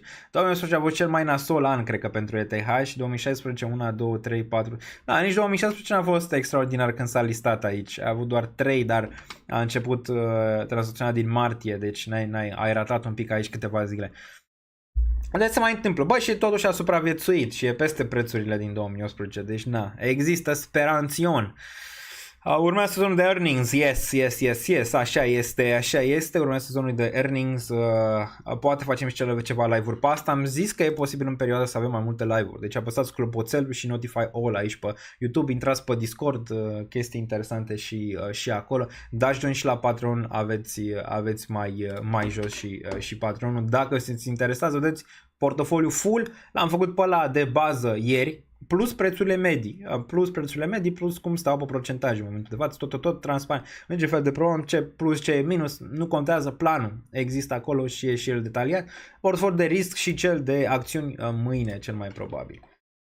Bun. Deci asta pe ETH aici. Mai era ceva? Nu cred că asta vreau să vă arăt și intrăm imediat pe grafice și chestii. Aveți puțin. Știu că e târziu pentru mulți dintre voi și o să încercăm să mergem pe repede înainte destul de rapid. Da, cam atât. Nu mai e nimic altceva, Să mergem pe partea de Crypto Bubble, să analizăm un pic calculele astea, cum arată ele acum. Exact cum arată ele acum. Ia să vedem. Aici, cred că se vede perfect, nu? Da, cred că se vede perfect, bun. Notcoin, surpriză, încă o dată, not ăsta, dacă m-ar interesa, e foarte volatil, totuși n-a revisit chestii neapărat în spate de să știm de ele sau inflație, ce cred că toate monedele sunt în circulație din câte știu, foarte volatil aici, dacă m-ar interesa asta, clar nu m-aș atinge de el peste un cent, ar fi foarte frumos 0406, 00406 pentru ăsta, pentru ceva poziționare dacă e să fie pe el, dar bine, pare că are market maker puternici aici. A fost chiar un cent și acum apare că din nou are suport în regiunea respectivă not și ăsta a stat tot pe Binance, dar măcar nu are tot supply în circulație, din câte țin o minte. Bine, vă rog să mă contraceți dacă nu este așa. Posibil să mai greșesc câteodată aici. Interesant, numai că n-a avut mult pe partea de airdrop și nu știm ce neapărat ce e acolo și ne-e băgat în partea de airdrop. Bun, Ondo, da, hai, în sfârșit, am răbdare, îl vreau sub 1 miliard capitalizare, vă zic de acum, e pe listă. Portofoliu de risc, probabil prima dată la fel ca ENA, ulterior portofoliu de bază, Real World Assets nu și-a spus ultimul cuvânt și văzusem aici ceva pe Twitter. Real, dar nici să mă găsiți pe Twitter, neapărat. Dacă vreți, toate linkurile, apropo, în descriere, plus că avem un sponsor pe canal și la XFi, îi găsiți aici, exchange de criptomonede românesc, ok, de versiunea 3. Bun, hai să ne uităm un pic, dacă găsesc eu aici, imediat, pusem un bookmark, să ne uităm. Da, mai urmăresc această pagină, imediat, să o găsim aici, Look on Chain, ăsta e. Aici, Wealth Institution continue to accumulate link, deci și banele continuă să acumuleze Chainlink, total of 90 fresh wallets withdraw 6,72 link milioane, cred, adică 86 de milioane de dolari from Binance. Putem să vedem aici că se retrage Chainlink de pe exchange. Interesant, asta trece din nou cu gândul că Link e pe lista mea acolo, n-am avut în calitate pe el, dacă ne uităm un pic pe Link aici, eram pe Theta, de fapt vreau să mă uit pe e-gold, Link USD, Link, bun,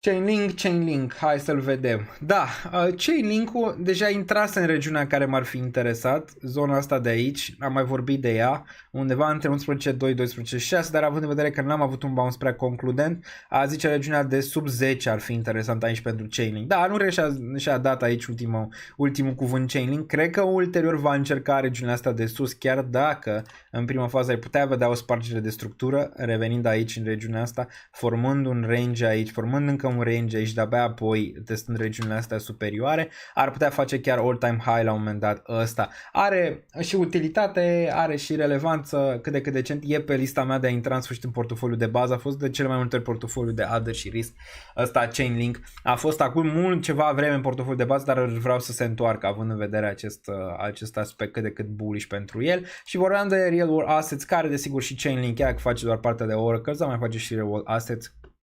Ondo ar mai putea fi o oportunitate aici. Se prefigurează un portofoliu bun pentru mine, pe care l-am așteptat de ceva timp. Ați văzut că n-am mutat toată lichiditatea imediat, deoarece am vrut să o dau bine, adică în anumite zone să nu cumpăr topurile pe piață, dar se prefigurează un portofoliu strong pentru a doua parte a anului sau final de an și început de 2025 pe partea asta de altcoin-uri, adică se prefigurează un portofoliu bun, echilibrat, în care o să am și Axel, o să am și Ondo, o să am și ENA, o să am și SUI, o să am și BIM, adică și gaming și toate astea, Real World Assets și tot, adică o să fie împărțit foarte, foarte exact cum l-am vrut și vreau să-l construiesc de la început, ok?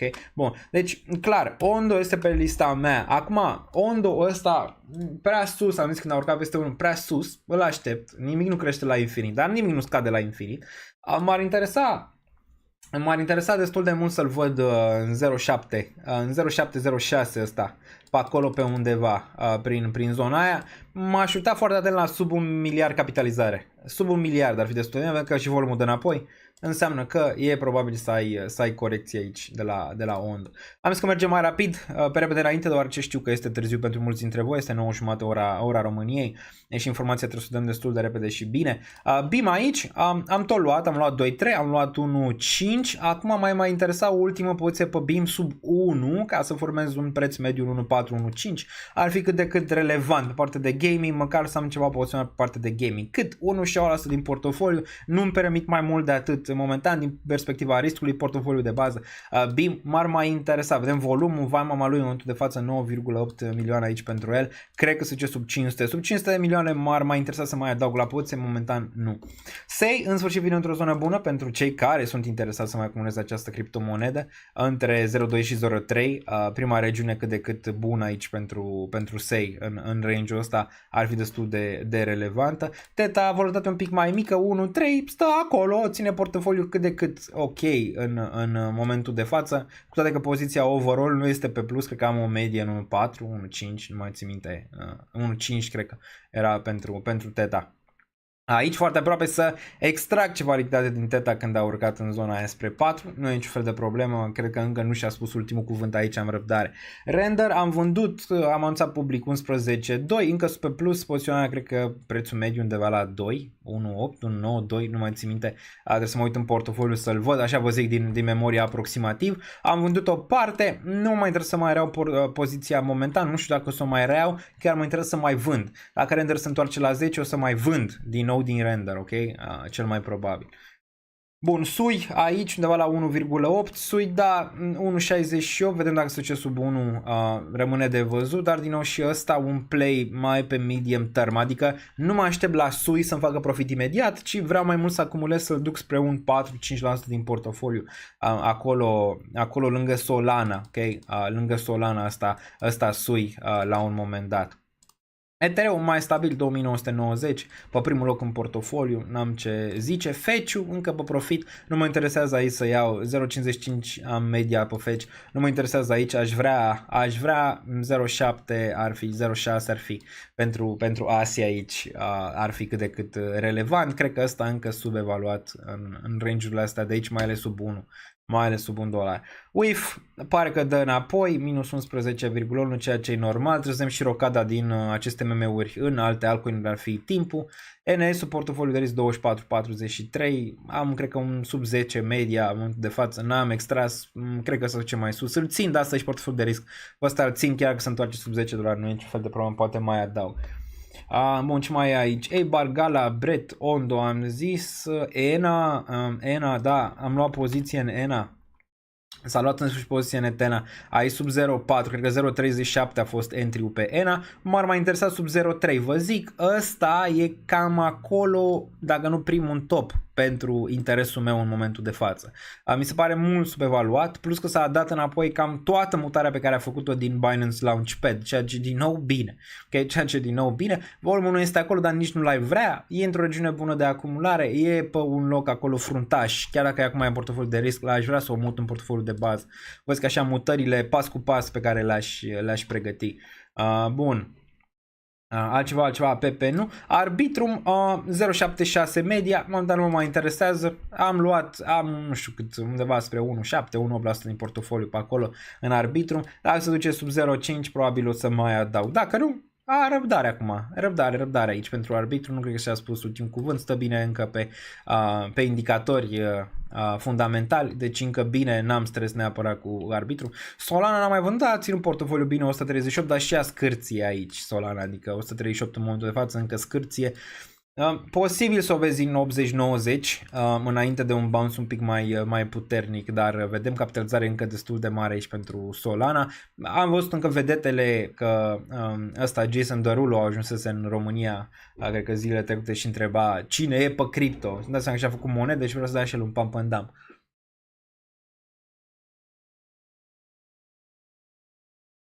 Apă și flotării.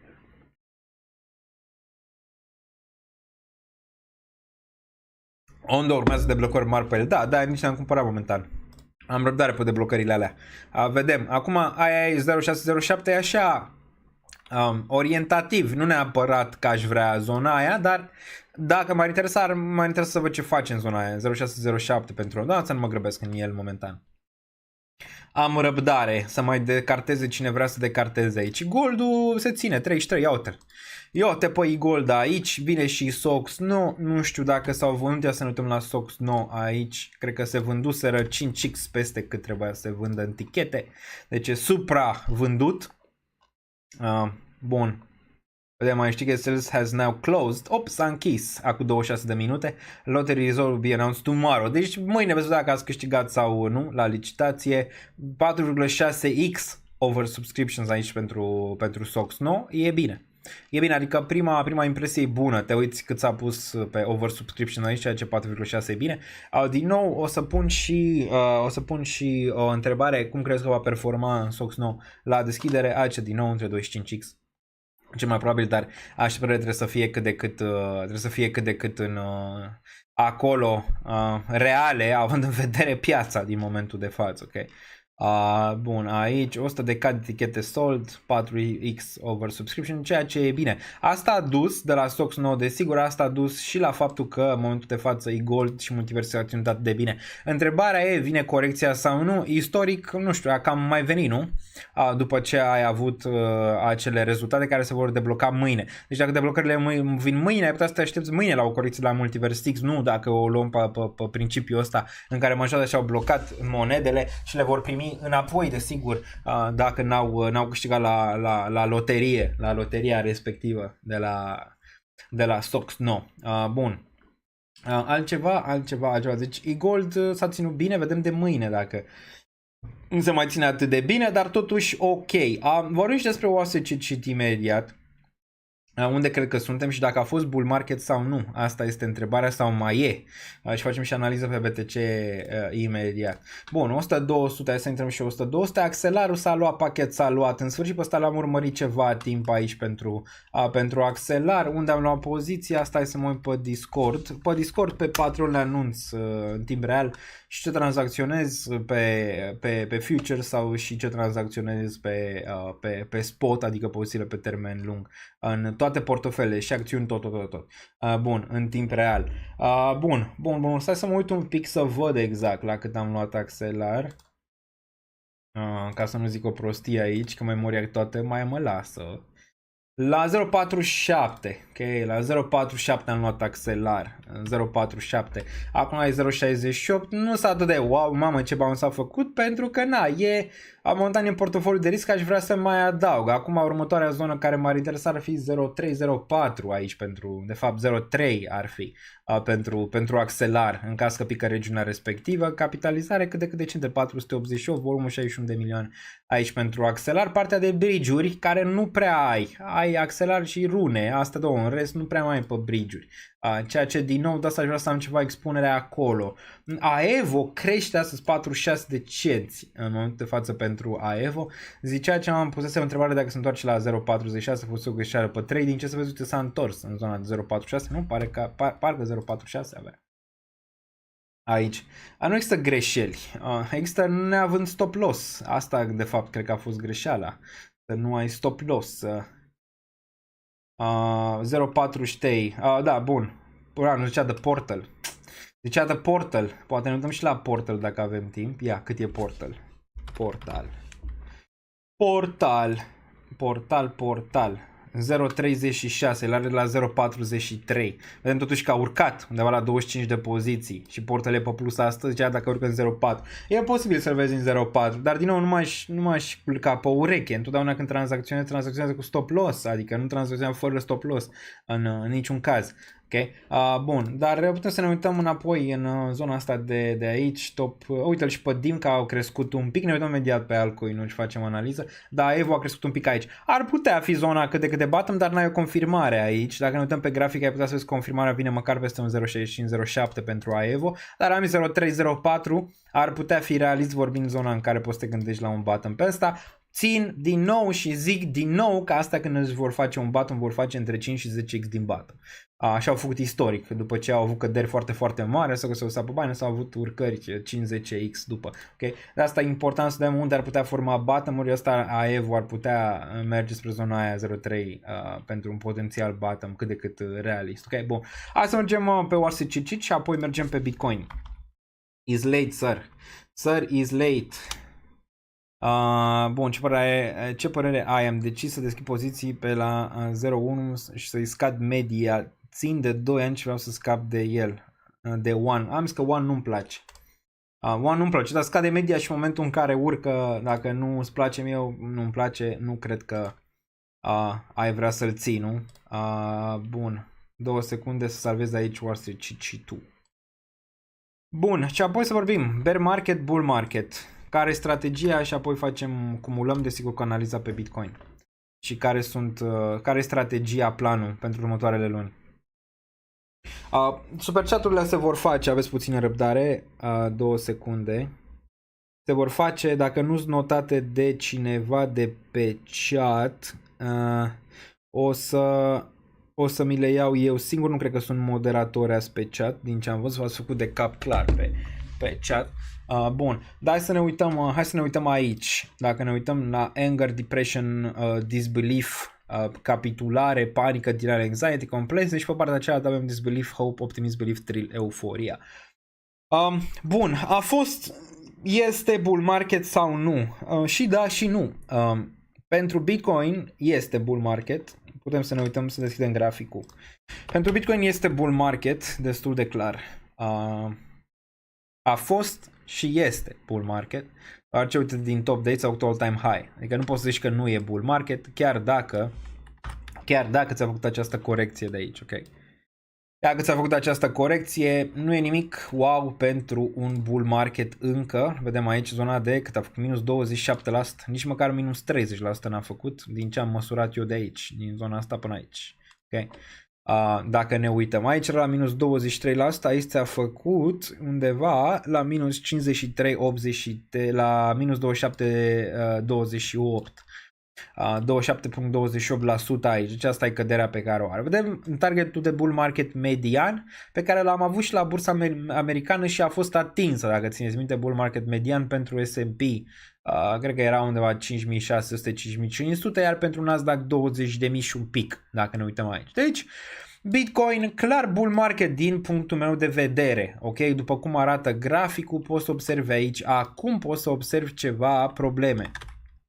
Aici, zona asta de minim și aici ți-a dat prima, să zicem așa, incursiune în care ai zis, bă, ți-a făcut un minim în scădere weekly-ul, momentan, ok, pe partea de Wix-uri față de regiunea asta, deci pe asta o punem cu un potențial aici portocaliu, pentru că nu știm încă dacă s-a terminat sau nu. Ar putea fi începutul unui trend descendent care ar putea să te ducă până la suportul ăsta de la 48 sau ai mai putea să vezi regiunea asta de aici de 42, ok? Că ăsta e bull market support, e între zona de 48 și regiunea de 42. Sub range-ul ăsta clar reintri spre zona de bear market și apoi ai avea target înapoi în regiunea de 24.000, ok? Odată ce ai făcut asta și ai dat înapoi toată zona. S-a mai întâmplat asta înainte de un bull market în 2019, în care, de asta e cât de cât similar, dar nu e la virgulă, e o binare între 2021, adică ce am văzut aici, și 2019, având în vedere prima mutare pe care am văzut-o în range-ul ăsta de aici. 2019 similar, ai avut o mega urcare și pot să vă arăt pe grafic și a dat înapoi tot. Adică dacă ar fi un 2019 ca un scenariu, ar trebui să dea înapoi tot până în 24.000, poate 21.000,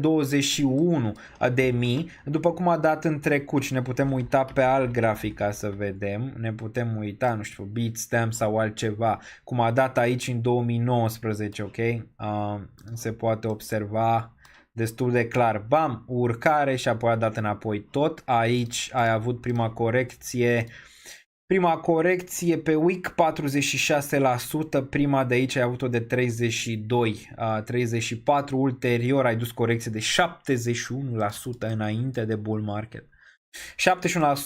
Problema aici e că n-ai făcut all-time high și mulți ar zice nici în 2024 n-ai făcut all-time high. Dacă nu era ETF-ul și tot scenariul respectiv, posibil să făcut doar, nu știu, 45.000 și apoi ceva de genul ăsta, dar ai avut, cum ai fi zis aici, dacă n-ar fi fost COVID-ul, n-ar mai fi fost asta, la fel ai fi zis și aici, dacă n-ar fi fost ETF-ul, nu, n-ar mai fi fost asta și de fapt corecția ar fi început undeva de aici ca în scenariul 2019. E o probabilitate să fie scenariul 2019? E bearish, nici ăla n-ar fi, numai că ar dura ceva și ar băga spaima în piață. Acum trebuie să înțelegem care e durerea, știi? Care ar fi durerea în momentul de față pe piață? Ar fi în sus sau în jos durerea? A zice că momentan încă ai putea vedea durerea în jos, mergând spre un 48-50.000 și apoi durerea cel mai probabil ar fi în sus, dar cel mulți aici probabil s-ar poziționa short și ar fi ceva de genul ăsta și de-abia apoi durerea ar fi în jos. Cam ceva de genul ăsta ai putea să o aproximezi, ok?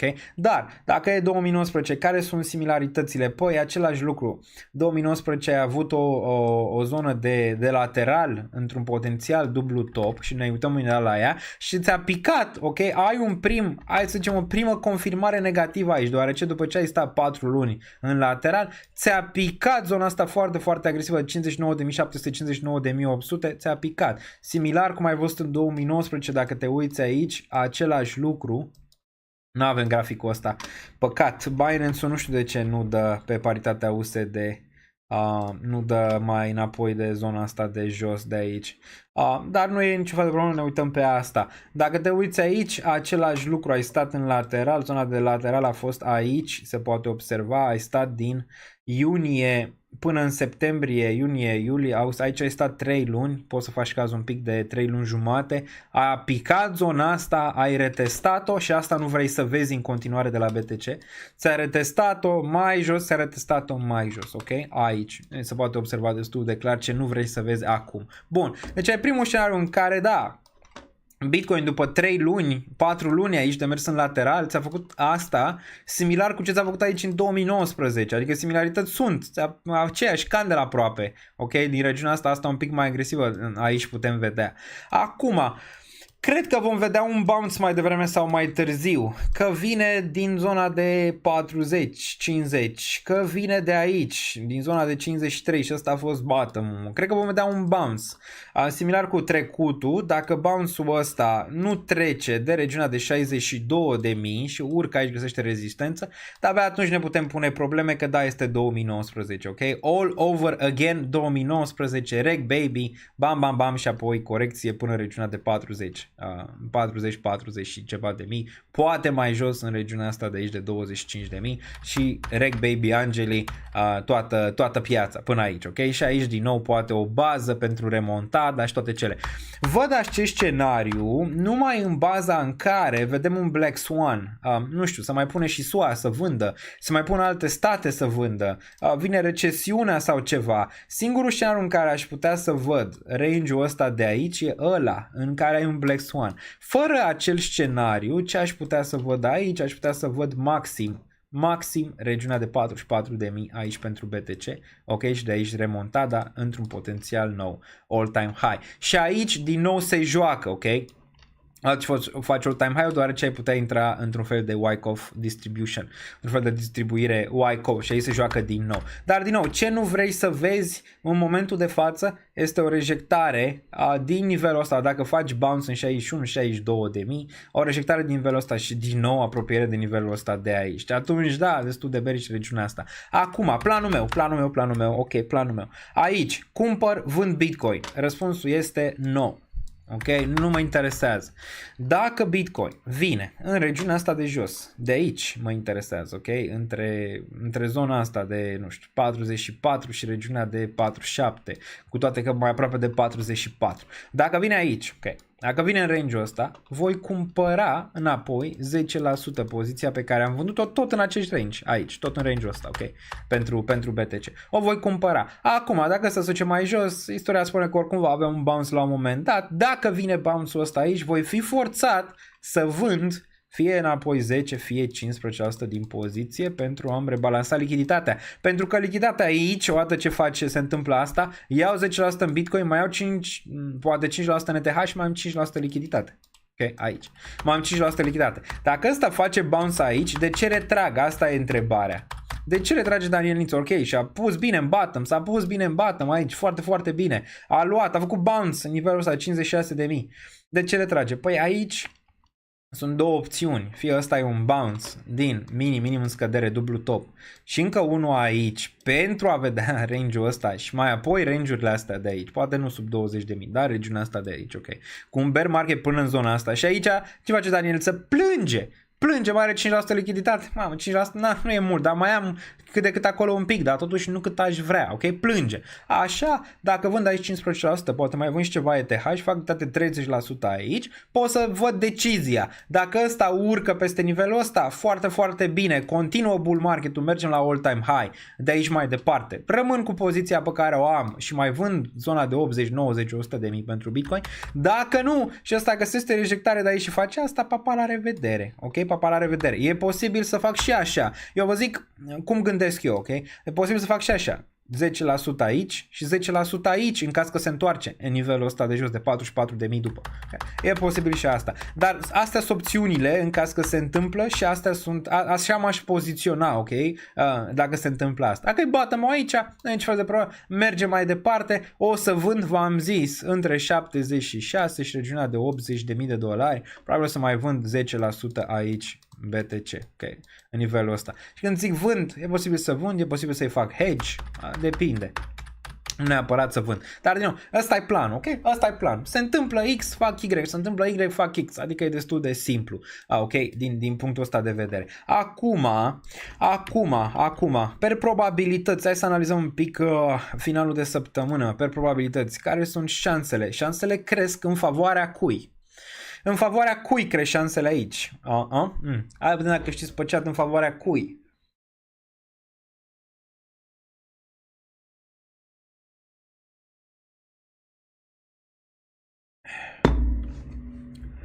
În favoarea cui sunt șansele acum? Ne uităm imediat.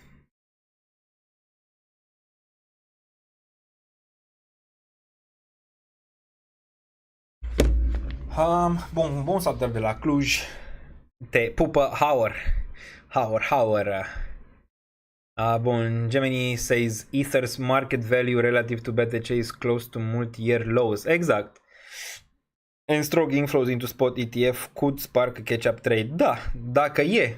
Posibil să nu fie, având în vedere partea în care suntem în momentul de față în piață. Posibil să fie negativ fluxul momentan. Urșilor, exact. Da, este în favoarea lor. De ce? Păi e destul de clar de ce. Weekly close sub regiunea de 60.048, 58 de 59.800. Nu mai e în favoarea taurilor pe weekly, ceea ce știm foarte bine că trendurile pe Bitcoin sunt importante. Up, up, up, up, up, up. Ups. Am mai văzut ceva similar, nu știu, amintește de SPX, cred. Ia să ne uităm aici. Pe S&P 500. Unde am mai văzut ceva? Am mai văzut, era S&P-ul oare? Aici, nu, minim. Aici am mai văzut ceva similar.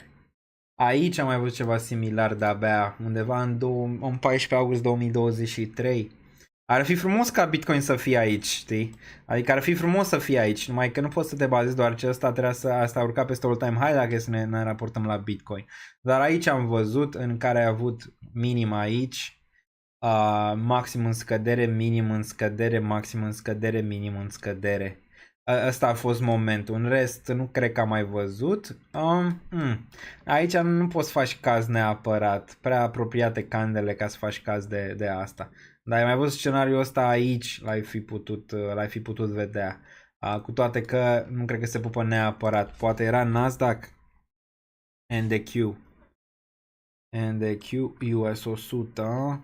Da, la fel, scenariul a fost aici. Bine, la Nasdaq ce-i drept și aici poți să faci caz. Și aici poți să faci caz. Da, uite, Nasdaq-ul ar putea fi mai aproape de ce face BTC. La Nasdaq aici ți-a luat minus 7%, cu toate că nu poți să compari cu Bitcoin ca și volatilitate, minimul care, bam, ți-a spart cu candela asta aici destul de agresiv și apoi s-a întâmplat asta. Și a mers mai departe după. Asta vrei să vezi și de la BTC. Dacă e scenariul ăla, și hai să ne întoarcem pe BTC, cu bear trap, încă se poate sau nu? Clar că sellerii sunt în control. De asta am zis, cei care aveți profit și nu mai aveți lichiditate și nu sunteți neapărat cu viziunea pe următorul termen lung și mai vreți să mai adăugați în momentul de față, trebuie cât de cât gândită aici, ok? Trebuie gândită că nu mai aveți lichiditate, deoarece ați putea să luați ceva lichiditate inclusiv aici când trendul s-a schimbat. Ne mai uităm și la EMA-uri un pic. Ai doi factori, ai și EMA-urile în momentul de față, te uiți la 9 și 21, din nou te uiți la 21 EMA suport aici, rect aici. Istoric, când ai picat dintr-un scenariu ăsta bully sub, te-ai dus în 55 EMA.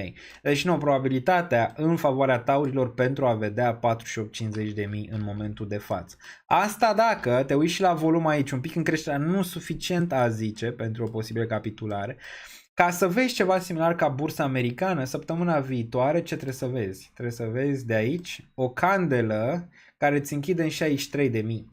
Că asta vrei să vezi. Ca asta să fie, și încă se poate, numai că probabilitatea nu e în favoarea taurilor aici, ca asta să fie un bear trap, adică să prindă urși aici nivelul ăsta, să fi vândut nivelul ăsta, să fie cu short aici nivelul ăsta, apoi să vezi asta și nu uităm și pe on-chain, e ca săptămâna viitoare să ai o candelă bullish înglobată aici, sau măcar să se închidă în 61, nu e suficient. Nu e suficient. Aici ai putea zice ok, e poate un început de bear trap. Aici ar fi 63, trebuie să închide peste 63.000 săptămâna viitoare. Ca să zici, mamă, bear trap, și asta ar fi extrem de bullish. Asta ar fi extrem de bullish. De ce? Aici urși prinși, aici avem multe lichidări, run it back inverse, target 80.000. Ok, deci asta ar fi. Dar acum, clar, probabilitatea e să testez regiunile astea și hai să ne uităm un pic și pe oscilatori. RSI-ul în no man's land mai are un pic până aici, dar mai are. Mai are până în 43, unde ar putea fi 42, 43, unde ar putea fi o regiune relevantă cât de cât de suport aici din stânga, bam, bam, bam, bam. Dar mai are un pic. Stocasticul, e singurul care zice că da, chiar dacă mai e un nou leg down, gen ăla în 48-50, posibil să vezi bottom, ok? Asta zice stocasticul aici, posibil să vezi bottom. Luna asta zice stocastic, posibil să vezi bottom, dar el ar putea veni un pic mai jos, ok? Un pic mai jos, adică în sfârșit test aici în 55 EMA. bottom aici ar arăta ceva de genul ăsta, bottom similar cu ce ai văzut aici, în secțiunea asta din 2021, de-aia am scris o binare ciudățică între 2019 și 2021, bottom aici în regiunea asta, stând aici până în octombrie și abia apoi remontada la final de an 80-100 de mii whatever. Ăsta e cel mai plauzibil momentan, ok? Ăsta e cel mai plauzibil scenariu pe care îl vedem în momentul de față și vorbim despre altcoin, ce s-ar întâmpla dacă. Acum și la Stochastic, cross din regiunea asta, niciun fel de nimic, seller in control destul de masiv, clar că nu poți să stea la infinit în control, istoria îți arată că la un dat vor veni buyerii, dar posibil să mai ai încă una. Concluzia aproape de bottom, ok? Concluzia aproape de bottom, dar probabilitatea e să mai vezi un leg down aici pentru BTC. Săptămâna viitoare critică. Critică, după ce ai închis așa săptămâna asta, pe daily, ai închis daily sub 60.000, ai închis sub 200 moving average, ai făcut un bounce din 53.000, nerelevant, ai avut ceva volum aici, dar nu suficient. Acum te poți aștepta că poți merge un pic mai jos până când vezi bottom-ul luna asta și apoi destul de frumos, dacă nu se întâmplă, invalidarea ta vine când Bitcoin urcă măcar peste 62-63.000. La daily se poate observa destul de clar, nici măcar nu ți-a testat nou EMA-ul frumos aici, nici măcar 21 EMA-ul. Asta e posibil să se întâmple în perioada viitoare, dar din nou nu mă aștept neapărat ca asta să reia zona asta, ci mă aștept mai mult la o rejectare din nou. Dar invalidarea clară vine peste regiunea asta. Okay. Aici urșii vor face pe ei, odată ce va urca peste 63, vor face pe ei grav. Deci vor închide pozițiile și fuel pentru regiunile astea superioare. Destul de clar. Dar până atunci taurii au de luptă. Au de luptă. Deci partea rea pare că bottom-ul nu este încă acolo. Partea bună, suntem spre bottom. Ok? Suntem spre bottom. Orice s-a întâmplat, suntem spre bottom. Luna asta sunt șanse foarte, foarte mari să vedem bottom-ul pe BTC. Monthly-ul. Hai să uităm la monthly aici un pic. Monthly-ul nou EMA-ul încă intact, zona de bull. Asta am zis că suntem în bull și mergem și la altcoin-uri imediat. Deci Bitcoin bull, adică orice ai zice, bull. Unde ar fi bear? Unde s-ar întoarce în bear? Păi primul lucru negativ ar fi pierderea acestei zone, 42-44 de mii. Regiunea asta de aici, ok? Asta ar fi prima negativă și a doua trișată, dar ar fi prea târziu. A zice că red flag-ul e să-ți închide un weekly sub 48, să-ți mai stai aici în 44, asta ar fi un red flag, ok? Ar fi un red flag pentru bull, dar momentan nu ești acolo. Poți să ai un week săptămâna viitoare aici, să te rebalansezi și apoi ar fi perfect din punct de vedere al bull marketului pentru BTC. Deci bull încă intact aici, din punctul ăsta de vedere, dacă te uiți pe monthly, ești la un suport aici pe monthly, dar pare că vreau un pic mai jos. Și stocasticul pare că vreau un pic mai jos. De asta zic, pare că nu momentan. Pare că nu e suficientă durere. Aici momentan pentru tauri. Ok? Și încă mai văd postări bullish. Deci încă mai putea vedea ceva probleme. Acum, deci Bitcoin am zis, da? Bitcoin, din punctul meu de vedere, ar putea fi între hope, optimism sau belief. Iar aici. Posibil să fie aici. Time to get fully invested. Belief. Adică aș putea face sens că ăsta e belief, tot ce am experimentat, și ar face sens dacă pui peste graficul Bitcoin, ca să fie belief, time to get fully invested, și ar putea urma thrill și euforia odată ce găsești bottom-ul de aici. Face sens? Eu cred că are, să zicem are sens și ar putea aici, I will buy more on margin, we're going to be rich, ok? Aici când Bitcoin ar putea forma ceva de genul ăsta mergând în bull market target median, pe care eu încă cred că îl va atinge, în vedere bursa americană în care a atins targeturile respective. Bitcoin slăbuț încă din perspectiva faptului că a avut niște selleri veniți de nicăieri și a rulat prea repede în ciclu cam asta. Acum, altcoinurile în bear market, majoritatea dintre ele, în afară de ETH, Solana și încă câteva, BNB și încă câteva care s-au ținut bine și poate alea performante cât de cât noi de la început, încă în bear market, încă în bear, adică n-au experimentat hope. N-aș zice, poate mulți ar fi crezut că hope-ul a fost aici, dar mai mult a fost anger și am explicat de ce. Hope, recovery is possible, poate, nu cred. Optimismul clar nu l-au experimentat, belief nu l-au trilat, asta nu s-au experimentat aici pentru altcoinuri în general și s-a experimentat capitularea în 2022, 2023, finalul am văzut anger. Aici, ok? Deci Anger, am văzut zona asta. Anger-ul a venit din două zone și am mai explicat-o și în live-ul precedent. Anger-ul a venit din faptul că aici poate ai poziționat prima dată niște buy-uri în când s-a dus mai jos. Anger. Și al doilea Anger a fost în 2024 la început, în care n-ai poziționat suficient de mult, doar ce așteptai mai jos, corect? Corect sau nu? Asta e, din punctul meu de vedere, destul de corect, ok? N-ai avut suficient așa și aici ai fost nervos și ai băgat în regiunea asta de aici și apoi s-a întâmplat sau se întâmplă și se experimentează partea asta de aici, care pare un pic dură, ok? Pare un pic dură, care multe ar putea face noi minime, după cum observăm aici, și se întâmplă cu multe de pe Binance, să experimenteze noi minime aici, altele nu, gen e-gold. La e-gold poți să zici, ai putea să fii în zona asta pentru e-gold, de exemplu, pentru Polkadot. Dacă ne uităm la DOT, care totuși are, ba da, am zis de șomaj, imediat mergem și am zis la șomaj, nu e încă nimic de speriat cu 4,1, numai că cresc șansele ca Jerome să taie, destul de clar. Dacă tot crește, atunci ar fi problemă de luna viitoare. Dar uite la Polkadot, știi, adică Polkadot ai fi putut deja să fie experimentat partea asta de aici, să fie aici, de fapt, în regiunea asta, în care ți-ar putea rula un disbelief destul de frumos spre final de an pentru Polkadot, care ar putea arăta ceva de genul ăsta, ok? Ceva de genul ăsta, cum disbelief în 15 pentru Polkadot, aici și apoi asta. O nouă corecție sub 10 și de-abia apoi regiunile astea superioare, okay? Sau e-gold ar putea fi, e-goldul, cred că Polkadot arată cel mai bine că ar putea fi în zona de disbelief mai repede decât în depresie.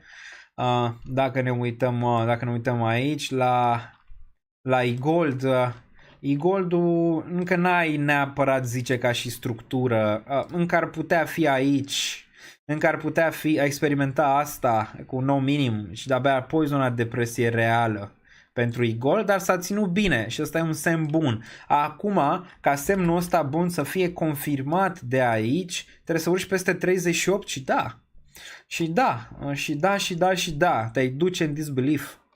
Te-ai duce în disbelief în sfârșit aici pentru e-gold și atunci ai avea target regiunea superioară de, nu știu, 114 în disbelief. Asta și de-abia apoi 200 pentru e-gold aici, ok? Dar mai bun Polkadot ca grafic în zona de depresie de aici sau ADA Cardano sau altceva decât neapărat e-goldul, care e-goldul ar putea fi aici. E destul de clar, calculele sunt în bear market în continuare, adică poți să te uiți aici. Ok, bear market n-ai avut, spre osebire de Solana și altele care au mai experimentat ceva. Restul pieței n-a experimentat și clar în bear market în continuare, chiar dacă ai avut regiunea asta primară de aici. Partea rea, bear market. Partea bună, ești aici. Cât va dura? Dumnezeu cu mila. Îți vezi, zona asta de depresie durează, anger, depression, disbelief, până te trece până toate apele, Dunării, până când vine raliul ăla mai mare aici. Asta s-a întâmplat și în trecut, nu suntem încă târziu în ciclu, am mai dat ICX-ul din trecut, aceeași tentativă, dacă nu uităm aici la Icon, din ciclurile precedente. Trebuie să ne uităm un pic la istorie, nu știu, dar nu e asta, nu e asta graficul. Icon, n-am zis dacă e asta. Și ăsta arată mai adecvat. 2019-2018 cât de cât, dar asta a fost mult mai sus, cred, și a început mai de jos. Dar cât de cât similar, dar nu cred că era asta. ICX, USD. Hai să-l vedem pe ăsta, ar fi trebuit să fie. Dacă nu e asta, nu cred că mai vedem altul. Da, ăsta. Ok. Deci ar putea fi realist, ar putea fi asta ce am experimentat până acum. Bam, bam, bam, bam, bam, bam, ok. Și s-a experimentat fie partea asta, dar așa arată zona de jos. Anger, depression, ok. Anger, depression, raliu aici, apoi întoarcerea în zona de jos. Cam asta ai putea să vezi de la altcuri, nu puteți să observi aici că ICX n-a trecut de regiunea asta. Și da, încă mai există ICX. Ce să vezi? Pare că în sfârșit îți face aproape un minim. Încă nu ți l-a făcut, dar îți face un minim sub regiunea asta de aici, ICX. Sub range-ul ăsta. Ionuț Brânzei, mersi pentru super chat. Imediat ne uităm și la alte piețe, dar am zis să spunem direcția. Direcția este importantă. Unde consider că ești pe probabilități? Nu știu eu exact. Am probabilități și procentaje. Aici un procentaj mare Bitcoin e între optimism și belief. Aici, cu niște corecții, ok? Iar altcoinurile, majoritatea sunt aici, au ieșit din regiunea de anger, intră în depresie și unele dintre ele ies din depresie, ok? Cel puțin asta e perspectiva, dar majoritatea sunt în pătrățelul ăsta pe care îl vedeți aici, de jos, ok? În bear, asta nu ar putea da oportunitate pentru când piața se contractă în zona superioară cu ceva lichiditate. Bun. Bun, deci BTC-ul cam asta pe el, avem niște timeframe-urile mici pe BTC și apoi mergem la Ether, doar ce suntem aici de 2 ore deja. Egol, DOT și Theta arată clar 1 la 1 cu disbelief, Egol mai puțin, DOT și Theta da, DOT și Theta da, arată ca zona de disbelief. Asta, e-gold un pic mai puțin, încă e posibilă un lower low sub zona de 20 pentru e-gold, încă e, pe probabilități încă e posibil înainte de remontada. Okay, azi în timeframe-urile mai mici, la ce ne putem aștepta pe timeframe-urile mai mici, se menține divergența bullish creată aici sau nu? Prea devreme. În continuare prea devreme. Mulți și-au făcut speranțe că pe weekend a crescut piața, nu prea e relevant ce se întâmplă în weekend. Știm foarte bine că acțiunea de weekend mereu este reversată, ceea ce se întâmplă și în momentul de față. N-ai zice că putem pune preț pe această divergență bullish. Știu că o vedeți peste tot. Ca să pui preț pe ea trebuie să urci măcar peste 60.000. Măcar peste 60.000 și atunci credem că targetul nu e atât de sus. E 63.000. Regiunea aia critică, 63.000, 64.000 de aici pentru BTC. Mai departe. Săptămâna viitoare, critică. Ori vedem capitulare, ori vedem bounce aici pentru BTC. Capitulare vorbesc la nivel de a vedea regiunile astea mai de jos. 48-50 pentru BTC.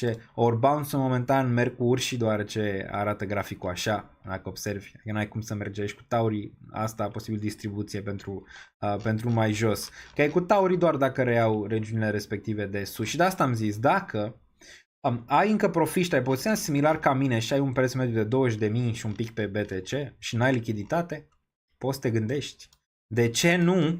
De ce nu să fii safe cu un 10% măcar aici? Și apoi vezi ce se întâmplă mai departe. Dacă vă place, butonul de like nu l-am arătat până acum. Îl găsiți aici, okay? Și toate linkurile necesare le aveți în descriere. 723. Apreciez fiecare like și fiecare interacțiune cu acest cont și fiecare subscriber. N-am pompat vizualizările, like-urile, nimic. Aveți aici, desigur, Patreon-ul, îl aveți aici, tot ce aveți nevoie găsiți în secțiunea asta. Am creat mâine o să vină detalii despre asta, am creat vreo 3-4 regiuni care se numesc War Room.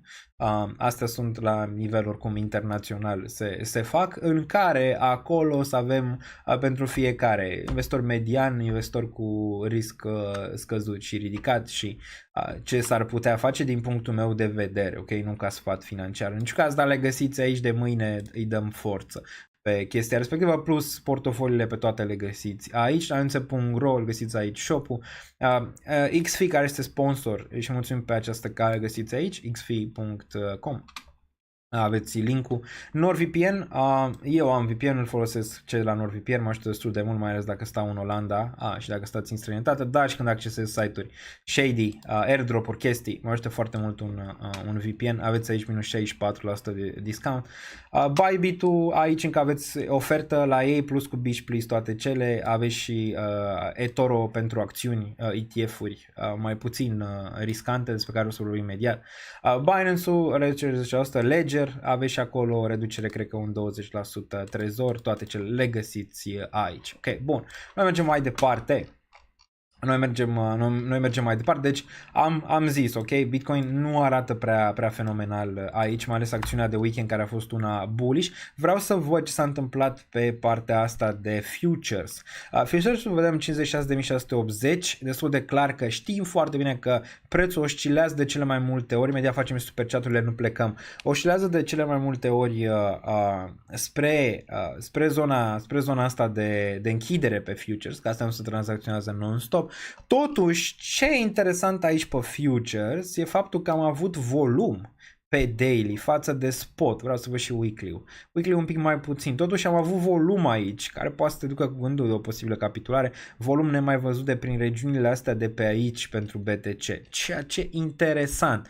Dar vreau să vedem săptămâna viitoare. Cum închide săptămâna asta, închidere bearish, săptămâna viitoare poate să schimbe treaba, numai dacă îți face un dildo de la verde pe săptămână peste un 62-63 de mii, atunci urșii sunt la pământ. Ok, atunci urșii sunt la pământ. A fost singura lor șansă în care puteau să ducă Bitcoin în regiunea asta, n-au reușit. Îți dai seama că buyerii vor fi în delir și vom vedea Moon Baby destul de repede după. Dar dacă nu uităm aici pe daily, ăsta a închis la 56, o să ai un mic gap, dar nu este prea mare, având în vedere că prețul pare că revine spre zona aia de 56,6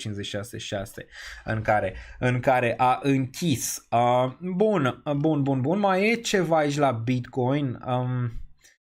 Multă lume ce să țin live-urile mai scurte, nu prea avem cum, domnilor, după cum observați. Ca informația să fie una cât mai calitativă, nu am cum să le țin mai scurte. Dacă e ceva, dați voi pe speed, 2, 3, habar n-am, ca să meargă mai repede. Bun, da, poți cumpăra ETF BTC de pe eToro, corect. Bun, dacă uităm aici la IBIT, vedem bounce-ul ăsta micuț din regiunea asta, e suficient, uite, IBIT-ul, volum frumos aici, că și asta vorbeam de influxuri. Vezi, unii vând, alții cumpără aici, cine cumpără pe ETF-urile, putem să vedem volum mare. N-am mai văzut volumul ăsta pe ETF de când? De aici, din martie, interesant, de aici, din regiunea asta n-am mai văzut așa volum pe ETF.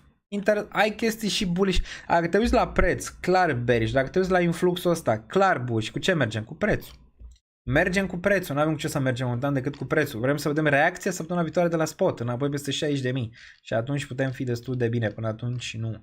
La on-chain, da, dacă avem timp ne uităm. Ne uităm și la on-chain dacă avem timp ceva.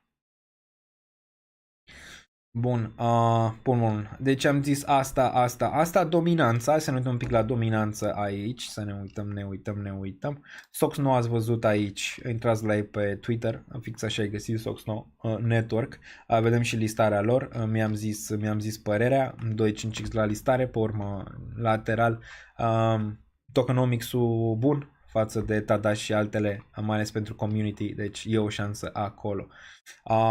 Bun. Dominanța. Încă bullish pentru Bitcoin. Cât o mai ține? Asta e întrebarea. Încă bullish pentru Bitcoin.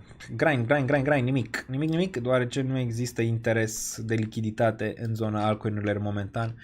Încă stă bine. Speranțe sub 53.8, am avut speranțe aici, deșarte. Trebuie să vedem sub 53.8 și atunci putem să ne facem speranțe reale. UST.D și ETH imediat. ETH.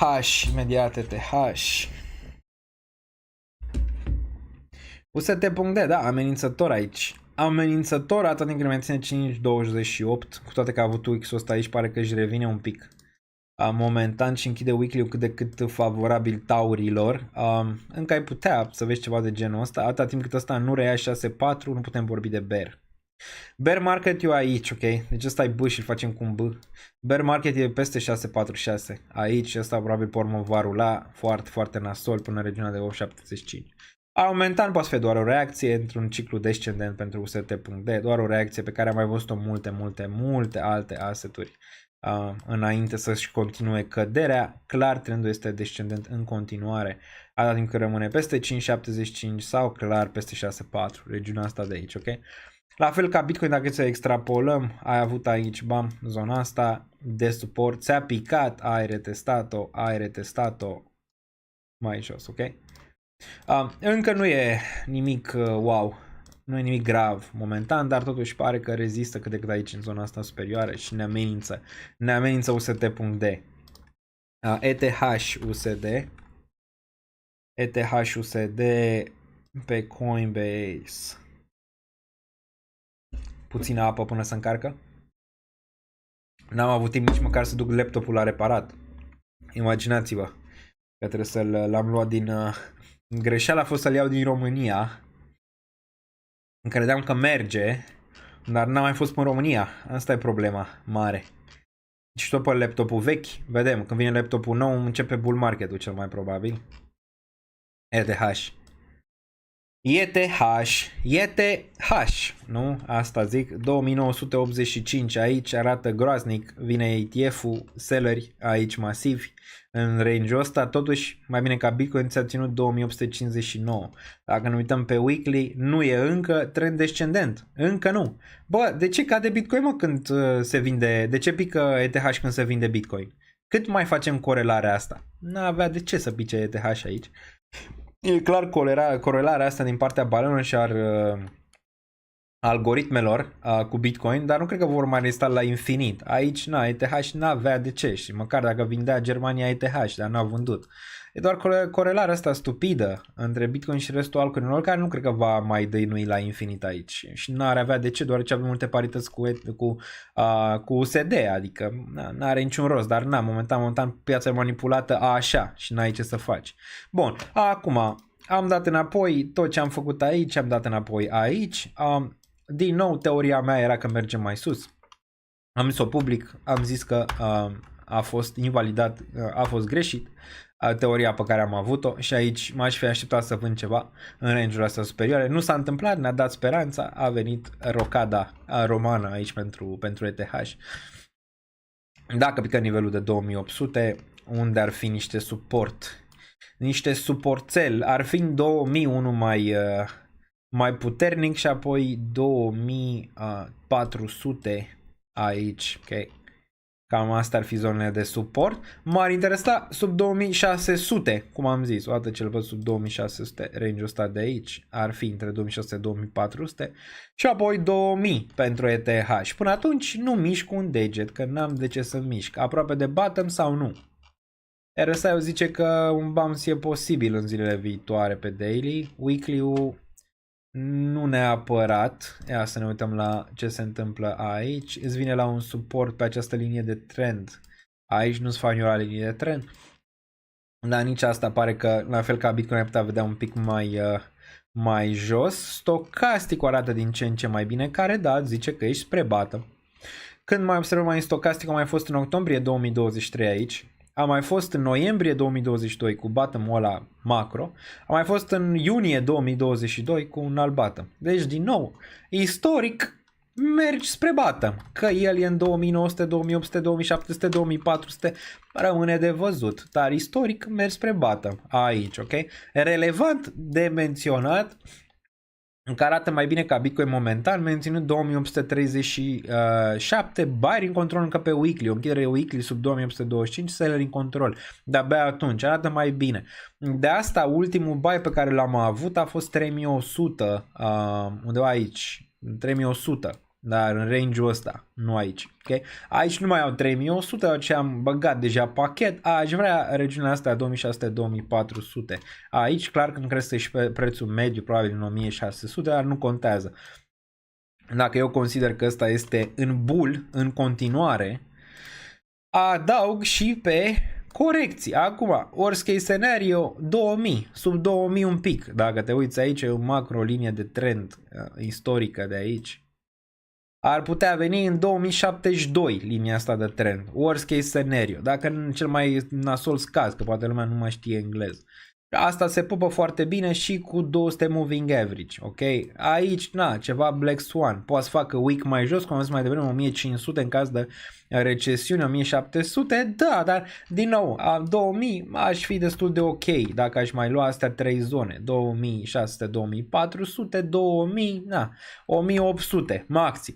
Ok, pentru ETH. Dar din nou, bull. Nu mă interesează.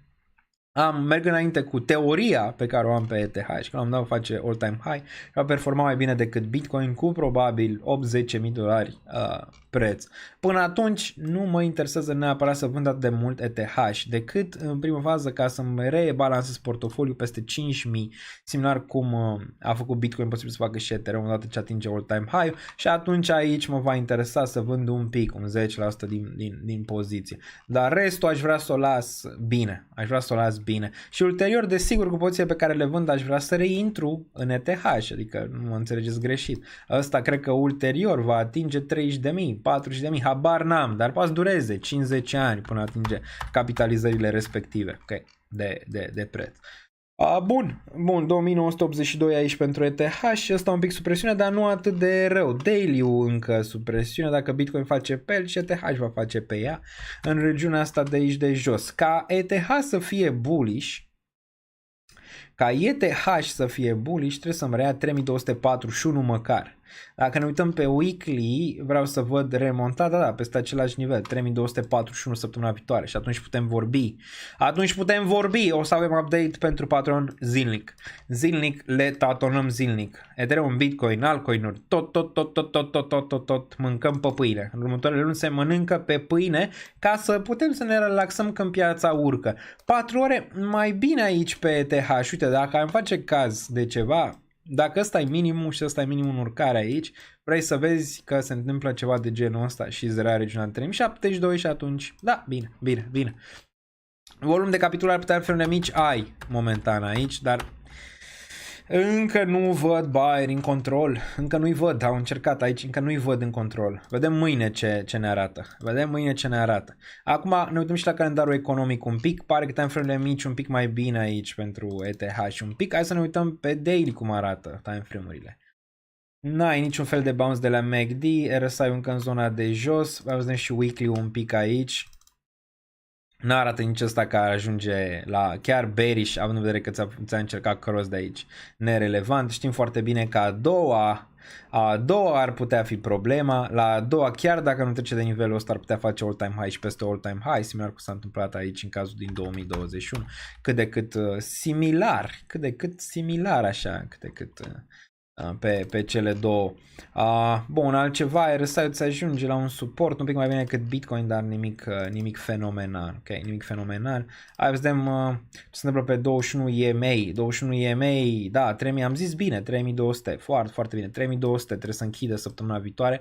Asta mai aproape de 55 EMA, de asta zic, 55 EMA vine 2600, 100 EMA vine 2400, deci asta ar fi o regiune cât de cât relevantă pentru ETH aici, ok, bun. Am luat azi pachet mare la ETH să fie primit, zic, să fie, dacă mergem mai jos poate e pachet un pic mai mare. Hai să vedem super chat-urile ca să nu mă înjure lumea aici de tot. Nu le-am aici la niciun moderator, dar le am eu aici și nu e niciun fel de problemă. Dacă ne uităm pe activitate de la primele, Alin Opriț a devenit membru. Doamne ajută pe Val, ne mulțim, haterii dispar, trebuie să vândă cineva, bată-mu Vladone. Da, nici măcar haterii nu prea mai sunt, asta e chestia, nici măcar haterii nu prea mai sunt. Foarte bună, Bogdan, foarte bună, îți dau like. Ionuț Grants, welcome to the moon, baby. Mersi Cristi încă o dată pentru cei 50 de euro aproximativ, apreciez foarte mult. Alături de tine din 2021 zice Radu, continuăm DCA pe 3-4 monede, am răspuns la asta Cătălin. Bun, Atila a dat 10, mulțumim Daniel, Nicolae Neagu a dat și el aici 1.22, Sneak Peek, mersi, Cristi Burlac a mai dat 20, aici până la final, plăcerea a fost de partea mea, mersi Cristi, apreciez, da, ne-am văzut, am zis că caut poza aia, dar cred că ați văzut-o la mine pe Instagram, intrați la mine pe Instagram, dacă nu dați-mi follow pe, vă arăt imediat, Real Daniel Niță, pe Insta, deoarece acolo mai vedeți pe unde mai plec, ce mai fac chestii, trestii, plus mai postez și chestii legate de cripto aici. Nu prea mai o să mai plec, numai dacă e ceva chiar relevant. Momentan stăm aici pe baricade, dar puteți să vedeți aici, ok? La Euro 2024 puteți vedea ce s-a întâmplat, nu știu dacă aici era, ia să ne uităm un pic. Dacă aici era, oricum se încarcă destul de greu poza respectivă, până o găsim, cred că durează destul de mult, destul de mult, cei din comunitate. Bam. Uite-mă, am găsit-o. Uite-o aici, Crypto Community, asta e. 1, 2, 3, 4, 5 Dăm înapoi. 1, 2, 3, 1, 2, 3, 4, cred că eram 5 toți. Bine, trebuia să fim mai mulți, dar na, asta a fost doar comunitatea Patreon ad hoc, dar o să mai avem prin toate orașele pe unde mai plec. Dar dați-mi follow și aici, ok? Dați-mi follow și aici pe Real Daniel Niță, pe Instagram, așa mă găsiți și pe Twitter și pe toate celelalte rețele. Dacă vă dau mesaj, nu sunt eu, sunt boți, deci dacă vă dau mesaj, uitați-vă 15.000 de ori. Tot investiți, nu știu ce. Nu eu, dați-le, raportați-le pe toate. Bun, hai să ne întoarcem. Ne întoarcem cu spor aici. Bun. Ce-am mai ratat? EGLD BTC și EGLD ETH. Bună asta. Bună, place. Ne duci pe un chain până plec. EGLD BTC. Hai să vedem EGLD BTC. Se merită oare? Sau merită, că se merită, nu este corect gramatical și nu sunt un analfabet de cele mai multe ori.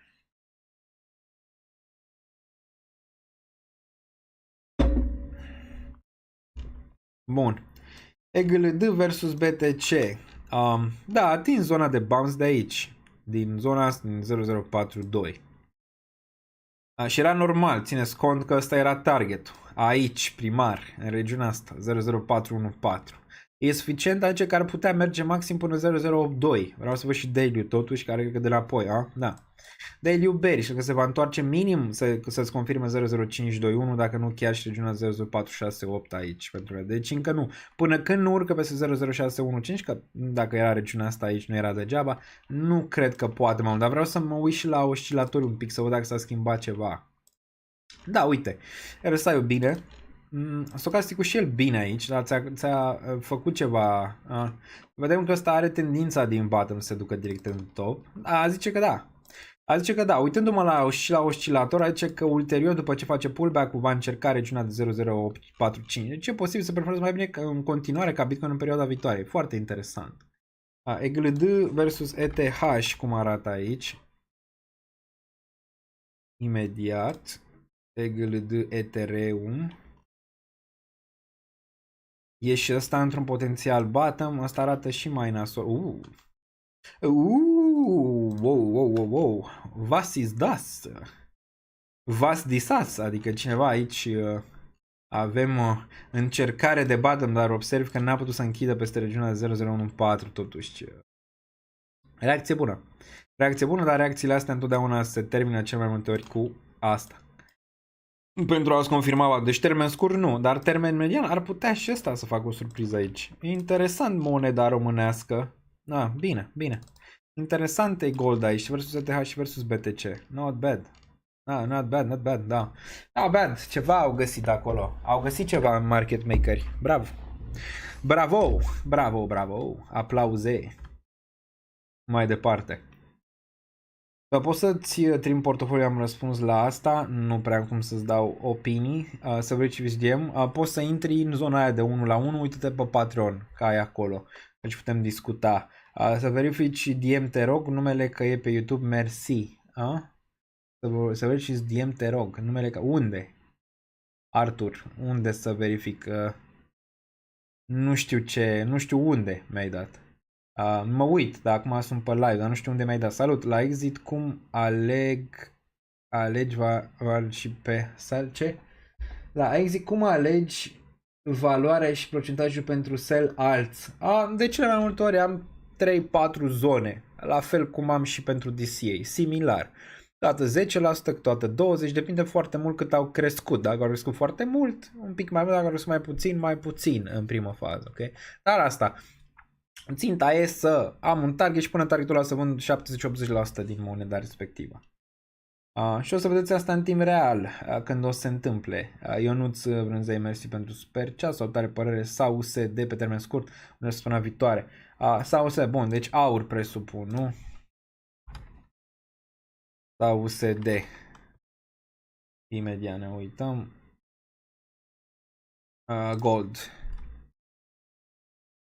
Și ceva despre Daddy Coin. Daddy ăla lui, cum îi zicem, alu, nu Trump,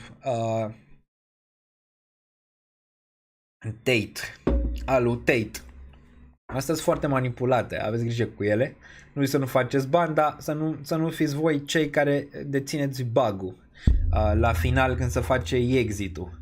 Îți dai seama, am mai explicat-o pe asta, nu este niciun fel de fair lunch.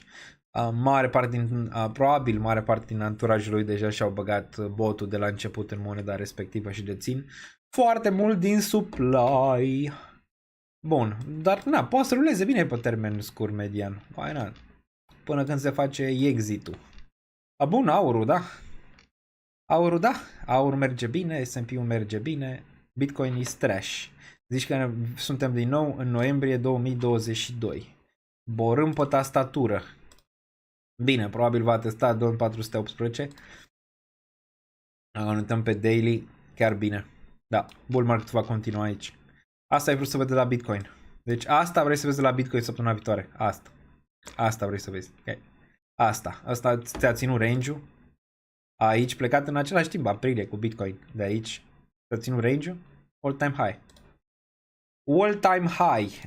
Probabil target, da, 2500, la oricum era targetul. Săptămâna viitoare probabil va încerca un pic mai sus și probabil va găsi din 2400 ceva rejectare. Vreau să văd și 4 ore.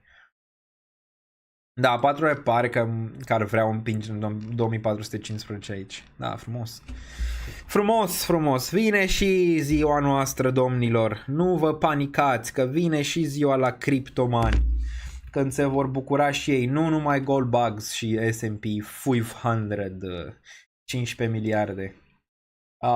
Bun, mersi Ionuț Brânzei pentru super chat. Artur, să nu uiți de DM. Care? Unde? Unde? Ce? Care DM? De unde, Artur? Că nu-l văd. Da, uite, văd și niște super chat-uri in gold aici. Cineva, Frodo mi-a dat cu 2 ore. Mă uit imediat.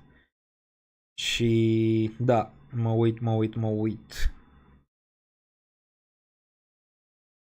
2 secunde. Da, nu văd, nu știu unde mi-ai lăsat.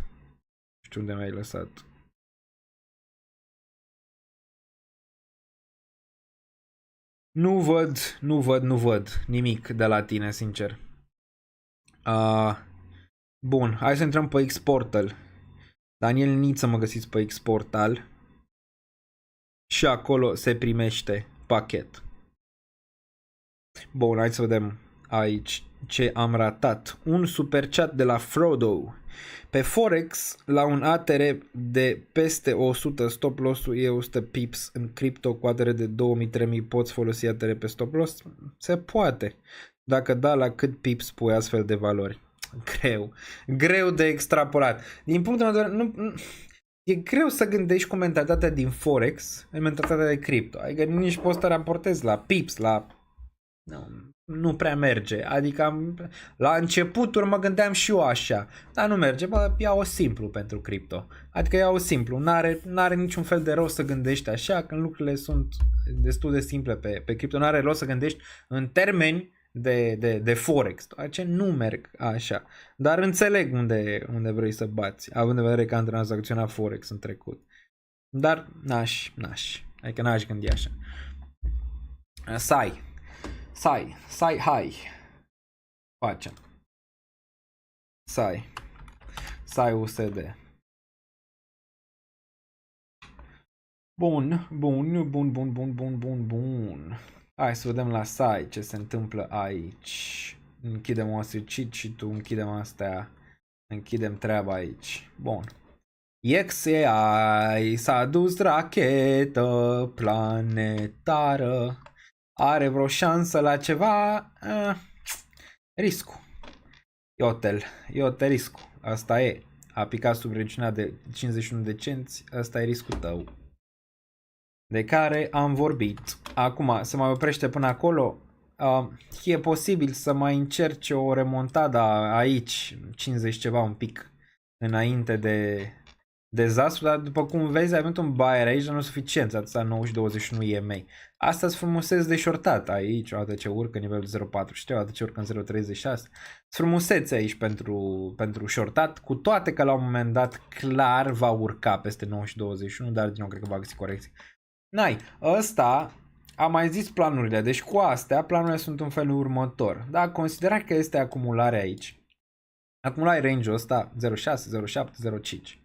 Aveai câteva opțiuni, 2 la număr. 1. Tăiai poziția când vedeai asta, că a picat sub regiunea asta de aici, sub 046, pa, la revedere. Sau DCA până aici, până în 002. Asta a fost un market maker, okay? Care acum dă înapoi. Acum dă înapoi. Deci na, bearish, adică uite structura. Ce mai poți să faci, nu ca sfat financiar, să încerci niște short-uri, poate dacă vrei, o dată ce atinge regiunile astea de aici, ca să, în caz că faci asta, să mai scoți ceva. Okay. Cam astea sunt ale 3 opțiuni pe care le ai, dar bearish, ok? Bearish. N-are nici fel de structură. S-ar putea zice eu că următoarea zonă e 10, n-ai. Sau 3, sau... N-ai nicio structură. Singura structură ar fi aici, în 2 cenți pentru XAI. Cu toate că dacă ajunge acolo, nu o să ajungă așa, și o să ajungă așa.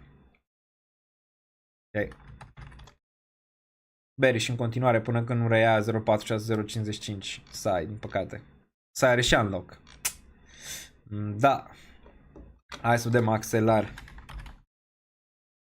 AXL USD.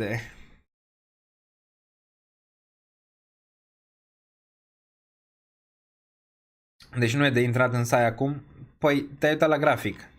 Îți dă vreo senzație, ăla-i cuțit în cădere. Îți dă vreo senzație că ar face, uite, ăsta măcar are o structură. De asta am și luat. Ba, are o structură. Înțelegi? Are aici o structură, a avut un raliu, are o structură, poți să facă un minim în urcare, poți să facă asta de aici, adică are ceva, știi? Are ceva. Zici, uite, ne uităm pe VPVR. Aici poate facem live viitor doar VPVR. Ăsta n-are, că Excel USD, trebuie să ne uităm pe Binance ca să găsim ceva. VPVR. Uite, pe Binance nu poți să zici că are structură, că s-a listat un pic mai târziu, dar uite volum. Ok. Uite volum aici, plus, da, uite VPVR, îți confirmă o structură cât de cât aici. Ne întoarcem pe Axelar, facem și TIA și restul imediat și ne uităm și la VPVR pe ele, deoarece are ceva relevanță. Axelar, cred că Coinbase ar mai fi putut fi, dacă, ia, Excel-ul să avem Coinbase. Depinde că se întoarce și bull marketul, corect, dar momentan nu avem senzația că s-ar întoarce acum. Ăsta totuși, asta vrei să vezi. Vrei să vezi că există un mare interes aici pe de buyeri. Ceea ce la precedentul n-ai văzut. Bine asta pe Coinbase, bine. Bun, dacă mai pică sub 44 m-ar mai interesa până în regiunea de 33 aici. Dar binișor Axelarul. Termen scurt poate să reziste pump-ul ăsta exagerat, la peste 9 și 21, maxim 85 de cenți. Maxim 85 de cenți aici pentru Axelar am putea vedea. Bull market-ul ar putea visa peste $1. Vezi VPVR unde vine. Saltare Ciprian, saltare, te văd. Se pare că ETH are destule use cases, restake ETH, drop farm, nu prea mai vrea lumea NFT, cum vezi cu sistemul. Îl văd bine, cred că dacă va veni ceva pe Real World Assets, din final va veni pe ETH și ETH va fi folosit de multe companii în viitor, mai ales dacă vor folosi chain-ul pentru a-și crea lor alte zone de utilitate, să zicem așa. Dar da, îl văd, are și ETF, îl văd ca o utilitate, plus dacă s-ar mai aproba și la ETF-ul la partea de staking, din nou ar mai avea o altă utilitate. Nu am câștigat la Le Pen, crezi că este bullish? Nu văd în niciun fel că a câștigat sau nu a câștigat, a zis că și în UK nu mai e Rishi. A plecat Rishi, a venit altul. A venit altul de acolo. Nu văd în niciun fel, că e niciun fel de schimbare. Adică dacă venea Le Pen, poate era mai bullish pentru că aia încerca o schimbare, ceva așa mai agresivă, dar măcar o schimbare. Bun, vorbim și despre macro un pic spre final. Dacă avem, dar Axelarul place, asta vrei să vezi. Avem la TIA, de exemplu, dacă există aceeași lichiditate sau nu. TIA nu mai vrea nimeni. Nu mai vrea nimeni. Ia. Pe Binance clar nu. TIA USD. Există Celestia pe Coinbase. Pe Binance și pe Coinbase clar nu. ai putea zice că poate o zonă de lichiditate pentru capitulare, dar niciun caz ce ai văzut de la axelar. Putem să dăm aici ceva buyer, dar puțini momentan, care din nou te duce cu cuvântul că poate nu is the bottom sau măcar îl retestează. Adică pe ăsta la 4. De asta următorul buy va fi între 4 și zona de 2. 5 cel mai probabil aici pentru Celestia și ultima zonă de buy. Cu un ultim buy sub range-ul ăsta de aici scad prețul 5-6 pe aici pe undeva pentru el. V-am zis care e cazul bullish pentru TIA și care ar trebui să fie realist vorbind următoarele 2-3 luni să facă bottom, să urce înapoi peste nivelul de 6, 7, 8, să pice 9 și 21 EMA aici, se întâlnească undeva, nu știu, în octombrie, septembrie, mai rapid ar fi bine, doar ce în octombrie are ceva de blocări și apoi să vedem asta ar fi caz, ok? Dar momentan îți dai seama că nu poți să te pregătești de un bull market aici pe TIA, ci mai repede care sunt nivelurile de acumulare pe TIA, dar încă cred în TIA aici. Fac ceva similar cu ce a făcut Solana și am mai vorbit de acest caz, a avut de avea primul rally, minus 79, minus 80% aici, nu cred că a dat tot ce poate. Ok, nu cred că a dat tot ce poate, dar clar 5-7 până în nivelul ăsta de aici de 3, dacă este după VPVR, e un macro range de acumulare pentru această Celestia, dar încă beri și că ar putea să te retesteze regiunile astea de jos. DIM este în depresie maximorul, cred că și ăsta o să facă 5-10x la un moment dat, dar nu cred că momentan, ia să vedem, să vine spre realitate. Sub 1 am zis că poate ceva DCA. Sub zona de 1, da, a fost. Sub zona asta de aici până nivelul de 21 de cenți. Posibilitatea, ai avut aici niște buyeri, n-au ieșit neapărat, ai avut aici un seller mare și apoi niște buyeri aici pentru DIM. Ce este interesant este asta. Îți vine aici ultima zonă pe VPVR, în regiunea asta 0.94. Clar că asta e prea mic ca să aibă o structură neapărat. Vezi că cea mai mare tranzacționare a avut un 7. Wow! Asta înseamnă că mulți sunt prinși din 7 aici în el. Asta ți înseamnă deoarece asta are cea mai mare zonă de lichiditate. Apoi mai e aici în regiunea asta și acum aici. E clar că se acumulează, face DCA pe el. Ăsta, câteva opțiuni acum, opțiunea DCA până aici și altă opțiune, o dată ce urcă peste 21 EMA, shortabil până nivelul de 2-3.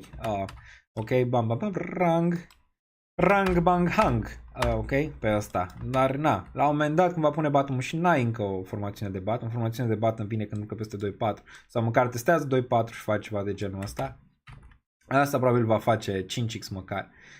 Dar 5x probabil va încerca din zona asta de mai jos, din 50 de cenți, a zice, poate, realist aici pentru DIM, să-ți facă apoi un 5 până nivelul ăsta, ar fi cât de cât relevant. De aceea, să-ți prind și în ăsta de pe aici și vedeți cum faceți DCA-ul pentru ca ulterior când va încerca ceva de genul ăsta să poți să îi zici papa la revedere. Papa, la revedere, sau să retragi din poziție dacă ești prea mult pe minus. Dar din nou, asta le-am mai văzut. Ulterior va veni și remontada. Va veni și remontada pe DIM. Probabilitate mare. Nu cred că e de aici totuși. Bun, tada. Minus 9%. Aici nu miroase încă a bottom. Din perspectiva faptului că dacă ar mirosi a bottom, trebuie să vezi asta, 4-9, mers în lateral, urcat peste regiunea asta și vorbim, dar până atunci n-a fost suficient. N-a fost suficient aici, ok? Această doar urcare în regiunea asta, n-a fost suficientă. Momentan, ar putea forma un bottom, dar momentan prea devreme. Bun, ARB.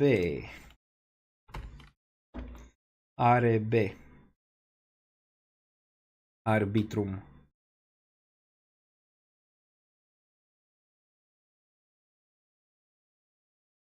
Bun. ARB-ul. Da, ARB-ul luptă în regiunea asta de aici. S-a pierdut o structură importantă. Cea de la 0.76, unde și-am luat ambele poziții aici pentru Arbitrum. A pierdut o structură, o să vedeți destul de clar. Un 15 este regiunea de bull market. o sparge pe asta papa. Ontan este în bear, se poate observa destul de clar. Spor la acumulare, ai încă sellere aici pentru arbitru destul de mari. Zice că următoarea zonă ar fi sub 52 pentru ceva potențial. Bullish ăsta, okay. Bullish ăsta ar fi reluarea weekly peste 0.76-0.77. Până atunci ai putea încerca asta, o reacumulare în nivelul ăsta de aici. Bullish peste 1.14, de-abia atunci. Cred că ulterior va avea un rally 1.14 de aici. Din regiunile astea de jos, 0.5, 0.6, cred că va găsi o putere să-ți aibă rally-ul ăsta aici, în nivelul ăsta superior, de 1.15, 1.2, de unde cred că din nou va găsi rejectare odată ce va intra în rally-ul respectiv. Îți formează un potențial de bottom aici, dar cred că va dura ceva, poate început de anul viitor. Asta probabil va sta 3-4 luni în regiunile astea de jos până când va reacumula pentru a încerca din nou range-urile astea, dar e o speranță foarte, foarte bună pe probabilități să vezi 1.17 să vezi, 1.7 și să vezi 2-3 poate chiar all time high la un dat de la arbitru. Bun, altceva, FET USD, fetch. Ok, fetch.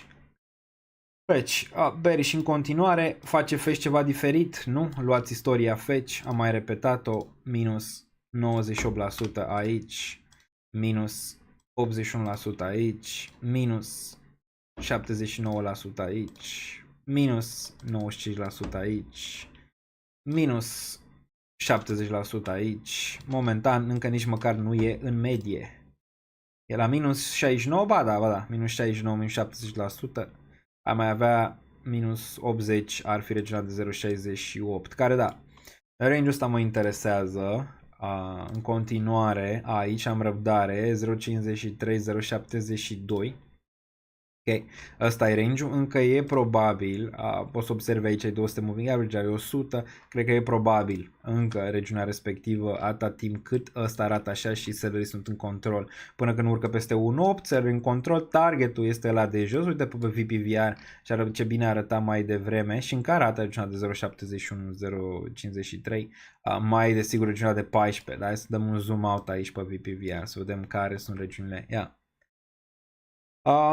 Da, ai 0.3, ai 0.4, aici un pic mai puțin. Clar că macroacumularea aici trebuia făcută pentru ăsta. Dar din nou mi-aș mai adăuga dacă ar veni în 0.7, 0.5 range-ul ăsta de aici și încă probabilitatea e pentru a vedea asta de la fetch.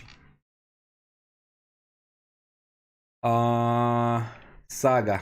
Nu neapărat, dacă ai un volum mare nu înseamnă neapărat că ești în bottom aici, dar mult mai bine ca reacție la Saga decât ai văzut de exemplu la DIM și ai volum mare, dar nu e suficient un volum aici, vrei să vezi mai mult, ăsta ca să fie bottom trebuie să-ți urce peste 1.5 măcar sau să-ți încerci aici o acumulare în lateral, weekly cum arată ea. O reacție bună, dar nu mă convinge până când urcă peste 1.55, sincer, ăsta.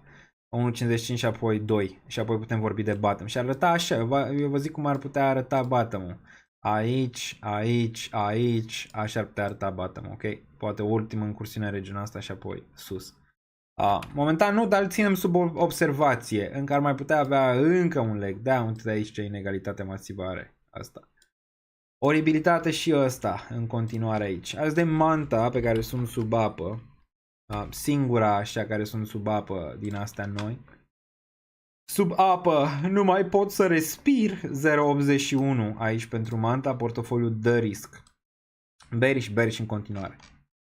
Bearish în continuare. Am mai adăugat? Nu, n-am mai adăugat. M-ar bate gândul 0.506. Tot așa să mai scad prețul mediu 0.506 ar mai fi pentru manta și apoi aici 0.14, 0.10 cel mai probabil. Acum pe manta posibil să încerc niște short-uri la un moment dat. în caz că atinge din nou regiunile astea de aici de 1 peste 1. Din nou aș încerca un short pe Manta, dacă mi încearcă range-urile astea superioare. Dacă se duce mai jos și asta vine aici, o să încerc din nou un short posibil în regiunea de 0,89 aici pentru Manta. Pentru a mai reechilibra, chiar dacă impactul nu e mare în portofoliu overall, pentru că e portofoliu de risc, totuși nu vreau să termin cu poziția asta pe minus. Ok, asta e golul pentru Manta. Puteam să o tai, îți dai seama, aici am ales versiunea DCA momentan, posibil să aleg versiunea short în momentul în care face un bounce un pic mai major pentru Manta. Manta bullish, gen bottom, dar să vezi asta, gen aici și apoi ai putea avea target înapoi în range-urile superioare, între 2 și zona de 3, la momentan n-ai scenariul ăla până când nu vezi bottom-ul. N-are niciun fel de rost. Ia să vedem cât e pe minus din top. Ai minus 88%, aici ai avea minus 91%. Realist vorbind 0,605, de asta și mai vreau acolo. Ăla ar fi real. Bun, măcel, zice cineva pe chat. Portal.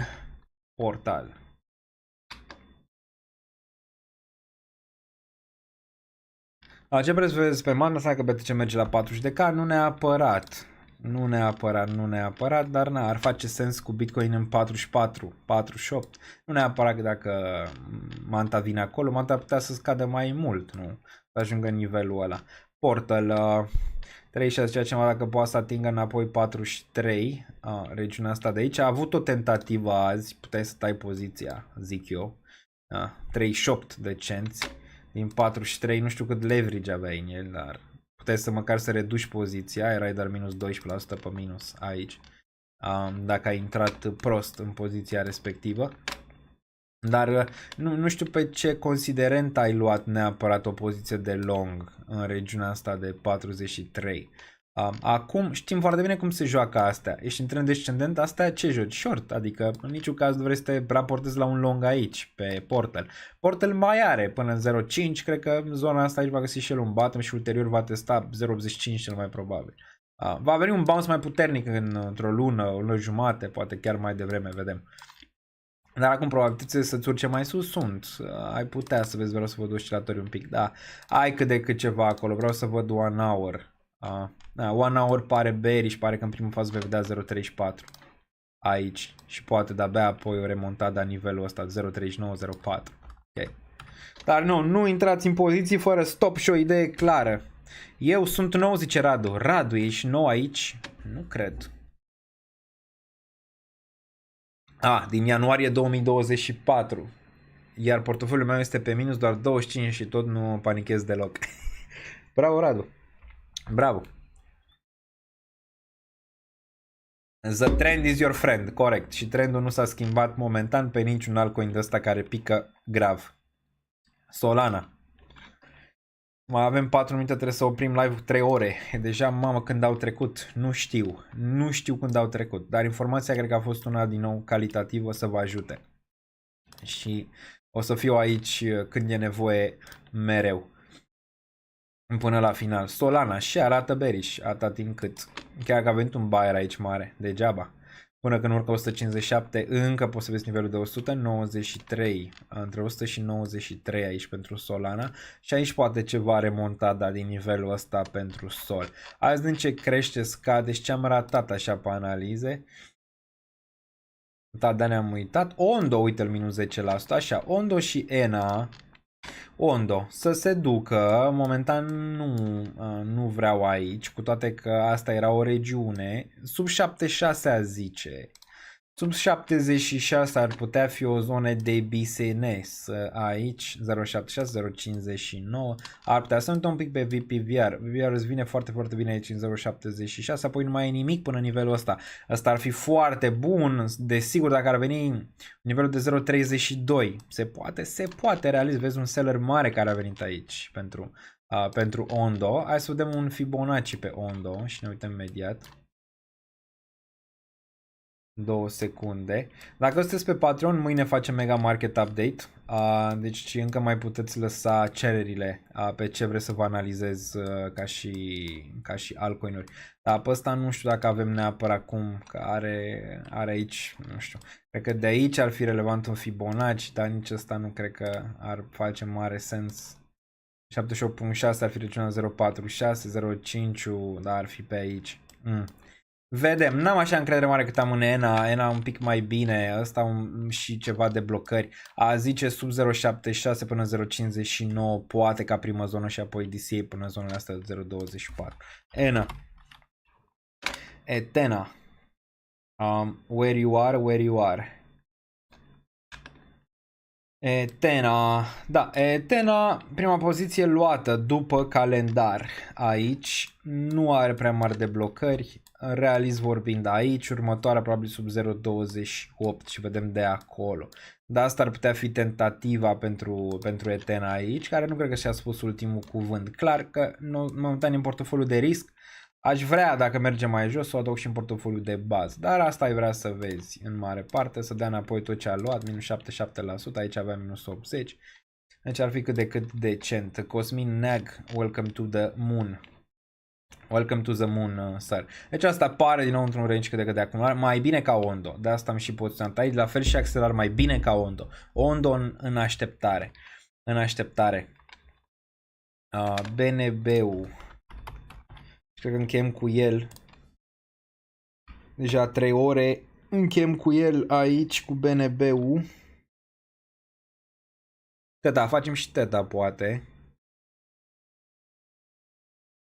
Bun, BNB-ul.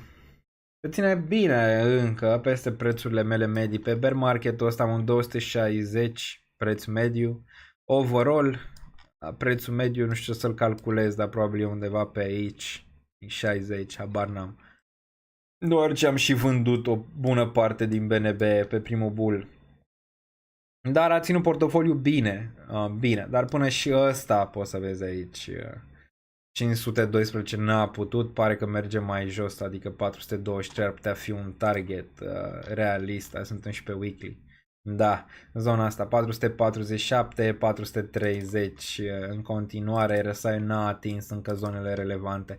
Pare că ar mai putea fi încă o escapadă în zona de jos. Nu știu ce face Bitcoin între timp. ZK Sync, am mai vorbit de el, a atins 10 cenți sau nu? Asta e întrebarea. Pentru a să începe un DCA corect, 572, nu face mare lucru. ZK USD. Un pic la final piețele tradiționale și ne uităm pe calendarul economic. ZK 15. Da, încă mi se pare că nu e. Uită-te cum arată, adică fix ce nu vrei să vezi în mare parte. Dacă aș fi sub 10 cenți, adică sub 10, 9 cenți, dacă mi-aș asuma un risc aici pentru ZK. Layer 0 poate ne uităm, dar bearish ăsta în continuare, atât timp când nu rea măcar un 17. Bearish pentru regiunile astea 2 de aici, dar ar fi poate o oportunitate. Layer 0. Layer 0. Ok, s-a ținut bine, m-aș arunca aici în layer 0, no way, ca și cum aș arunca în dim la 7 sau 5 sau whatever. Prea sus, chiar să ce mai sus, irelevant, adică nu mi se pare. Același lucru pe layer 0. Se întoarce aici, poziționare, pierde regiunea de 2.4, 2.3, papa, la revedere. Adică tai poziția, pas sau fac DCA până aici, pe nivelul de 0.7 după. Dar nici ăsta nu arată prea fitness. Arată și ăsta bearish, după ce a avut o mică incursiune în 4 de aici. Da, pare că un pic supresiune, dar mai bine ca restul. Clar mai bine ca restul, momentan. Bullish trebuie să reia 4-2 ca suport pe daily măcar, ca să putem vedea. Dar mai bine un pic ca restul, dar pare că și asta a spus la o mică corecție aici. Bun, Theta. Theta, dacă se duce sub 1, posibil să mai reia un DCA, chiar cu sume mici. Dacă se duce sub 1, momentan Theta și ea under the pressure, atât timp rămâne sub 1.4. S-a întors în cocină, nu atât de rău, adică nu e încă sub 1, dar s-a întors în cocină, azi de cât a fost, 1.14. 1.14 aici pentru Theta. În regiunea asta. Asta era speranța, să ține 1.4-1.5. N-a făcut-o. Acum se poate observa unde are suportul. 0.87, 0.12. Deja aici la 1.2 pe zona asta de suport aici pentru Theta. Bullish pentru Theta, ar fi foarte, foarte frumos să-ți încerce un bottom aici 1.14-1 și apoi să-ți urce înapoi peste 1.5 și apoi vedem mai departe. Dar din nou, similar cu celelalte, pare prima zonă pe Wall Street și dacă te uiți aici, pare mai repede un disbelief aici pentru Theta decât la celelalte pentru a marca regiunile astea de aici, 4.2 până în 8 la un moment dat. La macro încă nu e rău, dar vrem să vedem ceva reacții din 0.94, 1, 1.14, deja ai văzut una mică aici, ai văzut și ceva volum aici, mai vrem niște volum, nu mai ai, adică nu mai e volum aici, nu e suficient. Bun, atât pe cripto azi, am analizat tot ce am putut relevant, azi și acțiunile. Facem live și miercuri, vă reamintesc, începând cu ora 7, 7 jumate, cel mai probabil. Nu, că miercuri e a doua semifinală. Dar e la 9, deci trebuie să terminăm până 9, zice. Da, trebuie să terminăm până 9, deci începem pe la un 6 jumate, maxim 7, pe acolo pe undeva. Ați văzut Olanda, echipă. Ea nenorocit și pe turci, n-ai, e calitate, sunt monștri, n-ai ce, n-ai. Numai eu, dacă l-aș vedea și aș trece pe stradă pe aici, l-aș vedea până Olanda și l-aș vedea pe Gakpo și am merge pe aceeași stradă, m-aș duce pe cealaltă parte, adică, nu-i nevoie, adică, nu-i nevoie. Deci, n-ai cum, niște monștri fizic, au și talent, au și tot ce vrei. Tu, deci, Olanda, Spania, finala și vedem, Anglia, Franța n-au jucat nimic. Nimic, Franța a ajuns în semifinale marcând 2 goluri, 3 cred că tot campionatul european. Spania cred că duce, Spania, Olanda finala, Spania duce un 2-3-1 ceva, Spania, Yamal, 16 ani, bă la 16 ani, eu nici nu știam pe ce planetă trăiesc. Turcia a jucat mult mai bine, da. Ca Olanda, n-a zice că a jucat neapărat mult mai bine. Au avut anumite momente, dar n-au avut luciditatea să le dea gol. Bine, a avut și ceva noroc cu portarul. Dar din nou, a zis Yamal la 16 ani. Bă, la 16 ani nu știam de viața mea. La 16 ani ăsta joacă la campionatul european. Ireal. Plus că Messi a făcut baie când era bebeluș. Lui Yamal ăsta. Teorii de conspirație acum peste tot. Deci lui Yamal, care acum e star, i-a făcut baie Messi. Când Messi avea 16 ani, 18 ani, nici nu mai știu. Da. Deci, trebuie într-o matrice, ce să mai, confirmarea a venit. Bun, mai departe, super comentate, like aici până la final, mersi Costi și Cosmin, welcome to the moon, dacă am pierdut ceva super chate, pare rău, dar cred că le-am pus pe toate. Bun, ziceam că ne mai uităm un pic aici la bursă. La bursă, unde bursa a performat mai bine, depinde în ce ești poziționat. Performanța cea mai bună pentru mine momentan a fost, uite durerea aici, ești în cripto și crește bursa. A atins bull market target median 20.391, Nasdaq cum un baby. Aia e. Am și pe bursă, clar, îmi performează foarte bine câteva acțiuni pe bursă, dar mare parte din investițiile mele sunt pe cripto, care nici alea nu stau rău, dar n-a putea să stea mult mai bine, având în vedere unde ne aflăm în ciclu în momentul de față. Așa arată Nasdaq, adică așa arată Nasdaq-ul în momentul ăsta. Incredibil, dar adevărat. A atins prima zonă de bull market median. O facem și pe a doua. A doua ar fi aici, dar nu cred că vine fără pullback. 26.800. Nu cred că vine fără pullback. Problema e că trebuie să vină pullback-ul. Acum, probabil, final de iulie, început de august, probabil vei vedea o corecție de aici pentru Nasdaq și vedem cum reacționează cripto atunci. Nu trebuie neapărat să scadă. Dacă te uiți la S&P, arată așa, același lucru, a atins și el targetul median, încă nu, ăsta mai are, ceea ce spune că probabil mai ai ceva spațiu de mare până 5600 aici și apoi vedem mai departe, destul de aproape. Singurul care n-a atins targetul median este Ați ghicit Bitcoin. Bitcoin, aurul mai are și el un pic, dar aurul e pe drumul cel bun. Bitcoin e singurul care underperformer pe toată durata acestui raliu pe piețe. Underperformer. Venit într-un Black Swan, pare că prețul e sugrumat. Prețul este sugrumat. S-au pus băieții să-l sugrume. Vedem cât poate să-l sugrume, că nu poate să-l sugrume la infinit. Când își va da drumul și Bitcoin, o să spargă ecranul. Tesla, poziționare 150, aici în Tesla, dețin, s-a luat pachet, totuși aș fi vrut un pic mai jos, 126,90, n-am mai intrat pachet acolo. Momentan ducem poziția, că vine aici de 186, probabil vând ceva din ea, rămâne de văzut. Din nou vă reamintesc, toate portofoliile găsiți pe Patreon. Path-ul n-am mai intrat, a avut un bounce aici, mai avem un buy aici în regiunea asta de jos, n-am mai intrat, bounce, nu știu cât va rezista bounce-ul ăsta, dar nimic structural nu s-a întâmplat aici cu IPATH, nu-l scot din ecuație încă. PLTR-ul foarte, foarte bine, Moon Baby, poziționare în range-urile de jos, n-am vândut nimic, targetul 38, poate acolo, da, PLTR-ul foarte, foarte bine. Foarte, foarte, foarte bine. Meta, la fel, am vândut deja o parte, aș mai vrea să vând mai sus, dar n-am mai vândut, dar arată foarte, foarte bine. A atins targetul median de bull market aproape, ar fi nivelul de 571 și apoi avea 875. De bursa Moon Baby, n-are nicio treabă, planetă Bitcoin, vai mama lui. Alte piețe aici relevante, Forex face DXY-ul, Reg Baby Angeli, altă durere, DXY-ul pică, USDT.D urcă. Bă, ăștia din cripto se panichează imediat, bă băiatule, la orice manipulare. Ăștia din acțiune au mai mult strong hands, așa. Bine pentru bulls aici, 104 target. 104. Bun, metale, da, până și euro arată bine, ne-am uitat mai devreme la el. Foarte bine și euro aici.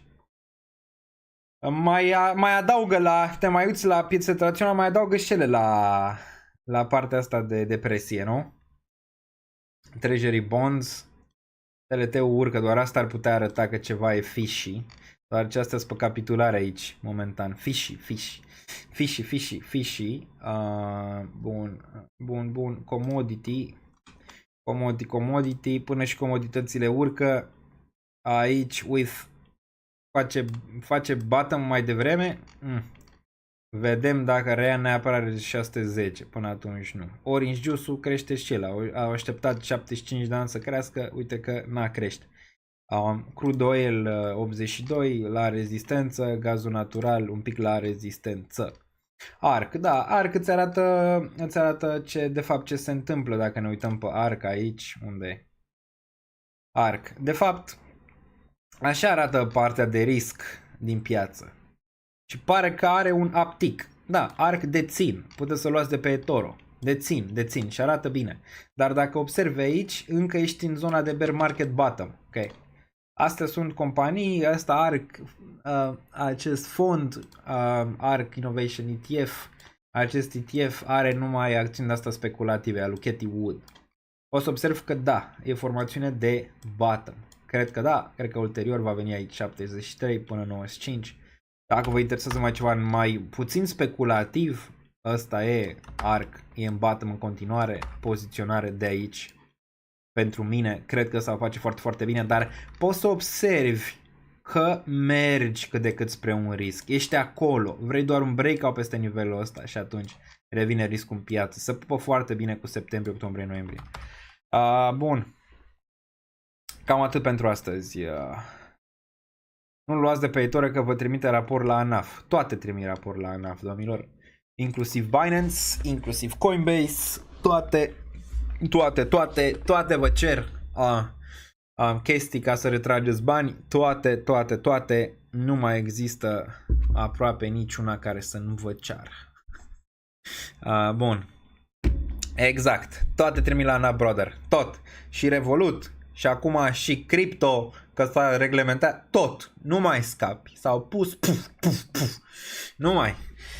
De taxe și de moarte nu scap niciodată. Trebuie să-i chemăm pe ăștia de la taxare, mai ales, plătesc cu groază de taxe, 40-50% anual. Să-i chemăm acum, bă, unde sunt ei? Unde sunt ei aici? Daniel Niță pune munca, Comitatea pune munca, noi ne punem banii la bătaie, astea, na. Și vine de la taxare și zice cu foncirea, dați-ne 50%. Păi unde erai, mă?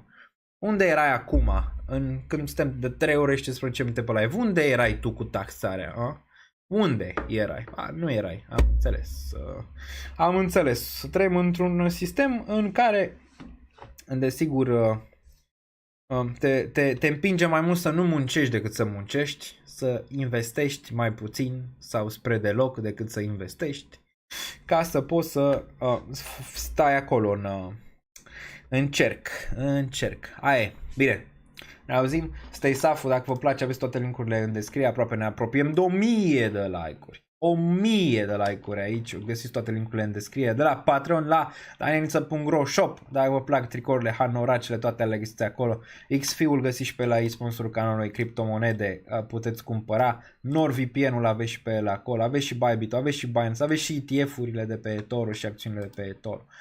Aici vedeți că toate astea sunt linkuri de afiliat, aveți Ledger, Trezor și toate linkurile oficiale aici, dați join pe Discord și ne auzim în următorul. Stay Safu, noapte bună!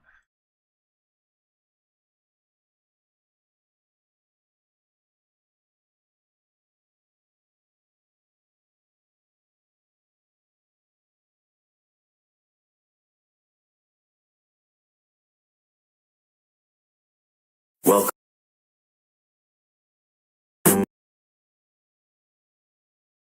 With the lost, I'll see it.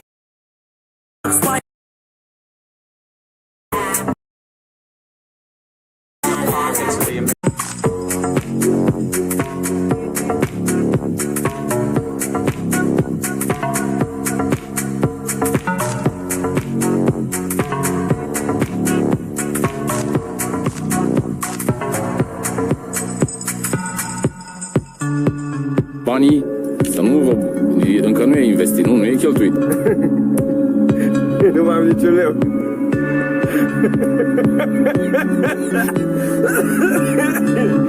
Nu mai am niciun leu. Ce clădim, ca cum a spus meșterul Manole, ce a clădit ieri, a căzut alalt, cade și după aia e de la capăt.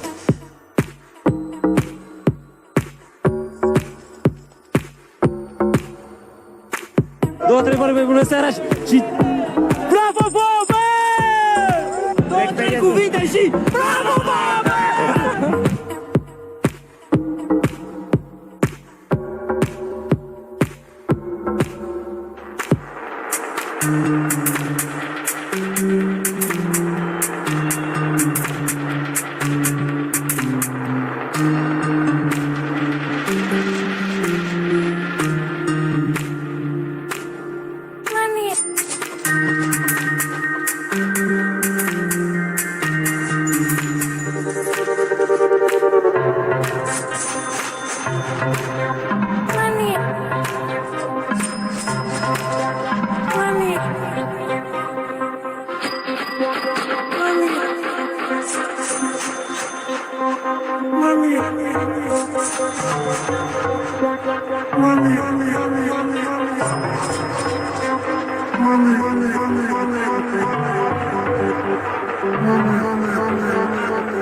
Eu n-am banii necesari să investesc în astfel de monede. Eu bag cardul, scot milionul, îmi cumpăr ce am de nevoie și atâta tot. Nu mă pricep cu criptomonede și cu astea. Pentru un lapte bătut și un sandwich mi-ajung ce am.